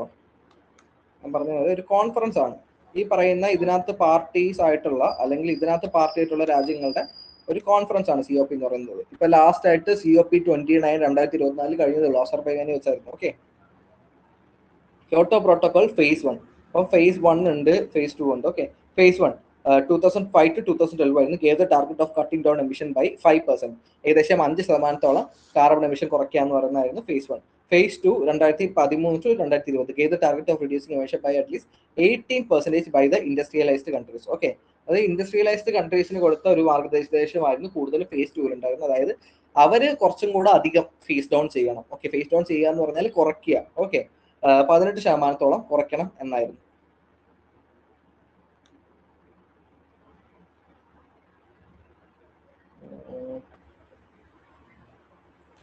ഓക്കെ, ഇത് പാരീസ് അഗ്രിമെന്റ് ആണ്. Okay, what is Paris agreement? അടുത്തതാണ് പാരീസ് അഗ്രിമെന്റ്. ക്യോട്ടോ പ്രോട്ടോകോൾ തന്നെ വളരെ ഇമ്പോർട്ടന്റ് ആയ ഒരു അഗ്രിമെന്റ് ആണ് Paris agreement. Paris agreement also known as the conference of parties 21. അപ്പൊ COP 21 വെച്ചിട്ടാണ് ഈ പറയുന്ന പാരീസ് അഗ്രിമെന്റ് വരുന്നത്. നമ്മൾ പറഞ്ഞിരുന്നു ഒരു കോൺഫറൻസ് നടക്കുമ്പോൾ എന്തുണ്ട്, അഗ്രിമെന്റ് വരണോ വരാതിരിക്കാനോ ചാൻസ് ഉണ്ട്. അപ്പം വന്ന ഒരു കോൺഫറൻസ് ഓഫ് പാർട്ടീസ് ആണ് Paris agreement. It's a landmark എൻവയോൺമെന്റൽ accord that was adopted in 2015 to address climate change and its negative impact. Okay, it replaced the Kyoto Protocol, which was an earlier agreement to deal with climate change. അപ്പം Kyoto പ്രോട്ടോകോളിനെ replace ചെയ്ത് വന്ന agreement ആണ് ഈ പറയുന്ന Paris agreement എന്ന് പറയുന്നത്. It aims to reduce global GHG. It replace Kyoto protocol. Important ആട്ടോ. Kyoto പ്രോട്ടോകോളിന് ബദലായിട്ട് വന്ന എന്താണ് ഈ പറയുന്ന പാരീസ് അഗ്രിമെന്റ് ആണ്. It aims to reduce global GHG emissions. Okay, global GHG emissions in an effort to limit the global temperature increase in the century to well below എന്താണ് 2 degree centigrade above pre-industrial levels, while pursuing means to limit the increase to 1.5 degree by 2100. എന്താണ് ഈ GHG emission എന്ന് അറിയാലോ? Green house ഗ്യാസസിനെയാണ് നമ്മൾ GHG എന്ന് പറയുന്നത്. അതായത് global temperature ഈ പറയുന്ന 2 ഡിഗ്രിക്ക് താഴെ കൊണ്ടുവരാൻ എന്ന രീതിയിലാണ് ഈ പറയുന്ന എന്താണ് പാരീസ് അഗ്രിമെന്റ് വർക്ക് ചെയ്യുന്നത്. ഓക്കെ, പാരീസ് അഗ്രിമെന്റ് വർക്ക് ചെയ്യുന്നത് മെയിൻലി 1.5 ഡിഗ്രി. ഓക്കെ, ചൂട് കൂടുക എന്ന് പറഞ്ഞ സംഭവം നമ്മൾ കേൾക്കുന്നുണ്ടാവും അല്ലെ? ഈ GHG ഭാഗമായിട്ട് അല്ലെങ്കിൽ കാർബൺ എമിഷന്റെ ഭാഗമായിട്ട് ഗ്ലോബൽ ഹീറ്റ് കൂടുന്നത്, അതുമായിട്ട് ബന്ധപ്പെട്ട് ഒരുപാട് തരത്തിലുള്ള എന്ത് പ്രശ്നങ്ങൾ ഉണ്ടാവുന്നുണ്ട്, പാരിസ്ഥിതിക പ്രശ്നങ്ങൾ ഉണ്ടാവുന്നുണ്ട് അല്ലെ? നമ്മുടെ ഇപ്പൊ നാട്ടിൽ തന്നെ നമ്മളിപ്പോ പോയി നോക്കിക്കഴിഞ്ഞാൽ പണ്ട് ഉണ്ടായിരുന്ന കടൽ കയറുന്നത് നമ്മൾ ശ്രദ്ധിക്കുന്നില്ലേ? കടലിൽ കയറുന്നൊക്കെ എന്തുകൊണ്ടാണ്? ഈ പറയുന്ന ഈ ഒരു വലിയ ബ്രോഡർ പെർസ്പെക്റ്റീവ് വരുന്നതാണെങ്കിൽ ഈ GHG എമിഷൻസുമായിട്ടൊക്കെ ഡയറക്റ്റ്ലി ലിങ്ക്ഡ് ആയിട്ട് കിടക്കുന്ന കാര്യങ്ങളാണ്. ഇപ്പൊ നമ്മുടെയൊക്കെ തന്നെ നാട്ടിലെ കടപ്പുറങ്ങളൊക്കെ പോയി നോക്കണം. ഞാൻ ഇപ്പൊ കൊല്ലം സ്വദേശിയാണ്. കൊല്ലം ജില്ലയിൽ തന്നെ ഞാൻ എന്റെ ചെറുതിലെ കണ്ട രീതിയിലല്ല ഇപ്പോൾ ഇവിടെ ബീച്ച് ഇരിക്കുന്നത്. ഓക്കെ, അതിന്റെ പകുതി പോലും ഇപ്പൊ ബീച്ചില്ല. അതായത് കടൽ കയറിക്കൊണ്ടിരിക്കുകയാണ്. അതേ കണക്ക് തന്നെ ഇപ്പം പെട്ടെന്ന് കാട്ടുതീ ഉണ്ടാവാൻ ചാൻസ് കൂടുതലുണ്ട്. ഒരുപാട് കാട്ടുതീകളാണ് ഒരു കഴിഞ്ഞ 10 വർഷത്തിനുള്ളിൽ ലോകത്തിൽ പല ഭാഗത്തായിട്ട് ഉണ്ടായിട്ടുണ്ട്. അതായത് ഹീറ്റ് കൂടുന്നതിന്റെ ഭാഗമായിട്ടാണ് ഈ പറയുന്ന പ്രശ്നങ്ങളൊക്കെ ഉണ്ടാകുന്നത്. അപ്പൊ ഈ 1.5 ഡിഗ്രി സെന്റിഗ്രേഡിന്റെ അണ്ടറിലേക്ക് കൊണ്ടുവരിക എന്നൊരു ഉദ്ദേശമാണ് ഈ പറയുന്ന പാരീസ് കോൺഫറൻസിന്റെ അല്ലെങ്കിൽ പാരീസ് അഗ്രിമെന്റ് പ്രധാന ഉദ്ദേശം. Addressing the financial losses vulnerable countries face from climate impacts such as extreme weather, raising money to help developing countries adapt to climate change and transition to clean energy. Okay, അപ്പം developing കൺട്രീസിനെ സഹായിക്കുക എന്ന് പറയുന്നത് ഇതിനകത്തൊരു വലിയൊരു പാർട്ടാണ്. Okay, ഈ developing കൺട്രീസിന് അല്ലെങ്കിൽ under developed കൺട്രീസിനെ സഹായിക്കേണ്ട ഉത്തരവാദിത്വം ആർക്കാണ്? ഈ കൂടുതൽ എമിറ്റ് ചെയ്തുകൊണ്ടിരിക്കുന്ന അല്ലെങ്കിൽ ഈ പറയുന്ന കാർബൺ GHG എമിഷൻസിന് വലിയ കാരണമായ ഡെവലപ്ഡ് രാജ്യങ്ങൾ ആവശ്യമാണ്. അപ്പം പാരീസ് അഗ്രിമെന്റ് ഒരു പ്രധാനപ്പെട്ട ഘടകം എന്ന് പറയുന്നത് ഡെവലപ്ഡ് കൺട്രീസിനെ സഹായിക്കുക എന്നതാണ്. ഓക്കെ, ഡെവലപ്ഡ് കൺട്രീസിനെ ഫൈനാൻഷ്യലി ഇവർ ഈ പറയുന്ന ഫേസ് ഡൗൺ ചെയ്യാൻ വേണ്ടി സഹായിക്കുക എന്ന് പറയുന്ന ഉത്തരവാദിത്വം കൂടി ഈ പറയുന്ന ഡെവലപ്ഡ് കൺട്രീസിനുണ്ട്. ഡെവലപ്പിംഗ് കൺട്രീസിനെ സഹായിക്കുക. ഇപ്പൊ ലാസ്റ്റ് നടന്ന COP കോൺഫറൻസ് ഓഫ് പാർട്ടി 29 അസർബൈജാനിലാണ് നടക്കുന്നത് 2024. അപ്പൊ അവിടെ അടുത്തൊരു തീരുമാനമാണ് എന്താണ്, 2035 കൂടി, അതായത് 10 വർഷത്തിനുള്ളിൽ ഒരു $300 മില്യൺ എങ്കിലും, 300 മില്യൺ ആണ് കേട്ടോ, $300 മില്യൺ എങ്കിലും ഈ പറയുന്ന ഡെവലപ്പിംഗ് രാജ്യങ്ങൾക്ക് ആര് കൊടുക്കണം? ഡെവലപ്ഡ് കൺട്രീസ് കൊടുക്കണം. ഈ പറയുന്ന ഫേസ് ഡൗൺ ചെയ്യാനും അല്ലെങ്കിൽ അവരുടെ ക്ലൈമറ്റ് ചേഞ്ച് മിറ്റിഗേഷന് വേണ്ടി അല്ലെങ്കിൽ വേണ്ടിയെല്ലാം കൊടുക്കണം എന്നൊരു നിർദ്ദേശം കൂടെ ഈ പറയുന്ന COP29 വന്നിരുന്നു. This part of the deal has been made non legally binding on developed countries. പക്ഷേ ഈ പറയുന്ന പാർട്ട് എന്താണ്? അതായത് ഈ പറയുന്ന ഡെവലപ്ഡ് കൺട്രീസ്, ഈ ഡെവലപ്പിംഗ് കൺട്രീസിനെ സഹായിക്കണം എന്ന് പറയുന്ന പാർട്ട് എന്താണ്? ലീഗലി ബൈൻഡിങ് അല്ല. ഓക്കെ, ലീഗലി ബൈൻഡിങ് അല്ലെങ്കിൽ എന്തല്ല, ഈ പറയുന്ന അവർ കൊടുക്കണോ വേണ്ടെന്നുള്ള അവരുടെ തീരുമാനമാണ്. ഓക്കെ, അവരുടെ തീരുമാനമാണ്. അപ്പം ഒട്ടുമിക്ക രാജ്യങ്ങൾ കൊടുക്കില്ല. അതുകൊണ്ട് തന്നെ ഈ പറയുന്ന കോൺഫറൻസ് ഓഫ് പാർട്ടീസ് എന്നൊക്കെ പറഞ്ഞാലും ഈ പറയുന്ന അന്താരാഷ്ട്ര തലത്തിൽ ഇടുന്ന വരുന്ന ഈ വരുന്ന കോൺഫറൻസും അഗ്രിമെന്റ്സും ഒക്കെ ആയിക്കോട്ടെ, ഇതെല്ലാം ഈ പറയുന്ന വൻകിട രാജ്യങ്ങളെ അല്ലെങ്കിൽ മുതലാളിത്ത രാജ്യങ്ങളെ സപ്പോർട്ട് ചെയ്യുന്ന രീതി തന്നെയാണ് ഇപ്പോഴും നിലനിൽക്കുന്നത്. ഓക്കെ, കാരണം നോൺ ലീഗലി ബൈൻഡിങ് ആയിട്ട് വെച്ചേക്കുന്നത്. കാരണം ഒരു നിർബന്ധമില്ല ഈ പറയുന്ന $300 മില്യൺ ഒക്കെ കൊടുക്കണം എന്നുള്ളത് ലീഗലി ബൈൻഡിങ് ആയിട്ടൊരു കാര്യമല്ല. Okay, before the conference started more than 180 countries had submitted pledges to cut their carbon emission. Okay, അത് കോൺഫറൻസ് സ്റ്റാർട്ട് ചെയ്യുന്നതിന് മുമ്പ് ഏകദേശം ലോകത്തിലെ 150 കൺട്രീസ് എന്ത് ചെയ്തിട്ടുണ്ട്? പ്ലഡ്ജ് സബ്മിറ്റ് ചെയ്തിട്ടുണ്ട്. അതായത് അവരവരുടെ കാർബൺ എമിഷൻ കുറയ്ക്കാന്ന്. ഇപ്പൊ ഇന്ത്യയിലൊക്കെ എന്ത് നടക്കുന്നത്? ഇന്ത്യയിലൊക്കെ ഒരു EVയിലേക്ക് അല്ലെ ഇലക്ട്രോണിക് വെഹിക്കിൾസിലേക്ക് ഒരു മാറ്റം ഉണ്ടാവുന്നുണ്ട്. ഓക്കെ, ഇലക്ട്രോണിക് ബേസിലേക്ക് മാറ്റം വരുന്ന പറഞ്ഞാൽ പാരീസ് അഗ്രിമെന്റിന്റെ ഭാഗമായിട്ടാണ്. ഓക്കെ, ഇന്ത്യയും കാർബൺ എമിഷൻ വലിയ തോതിൽ കുറയ്ക്കുമെന്നുള്ള ഒരു അവകാശവാദം മുന്നേക്കുണ്ട്. 2030 എനിക്കൊരു 50% കുറയ്ക്കാം എന്ന രീതിയിൽ 2035 ഒക്കെയാണ് കണക്ക് വെച്ചിരിക്കുന്നത്. അപ്പം കറക്റ്റ് ഒരു കണക്കുണ്ടാകും, ഞാൻ നോക്കിയിട്ട് പറഞ്ഞുതരാം.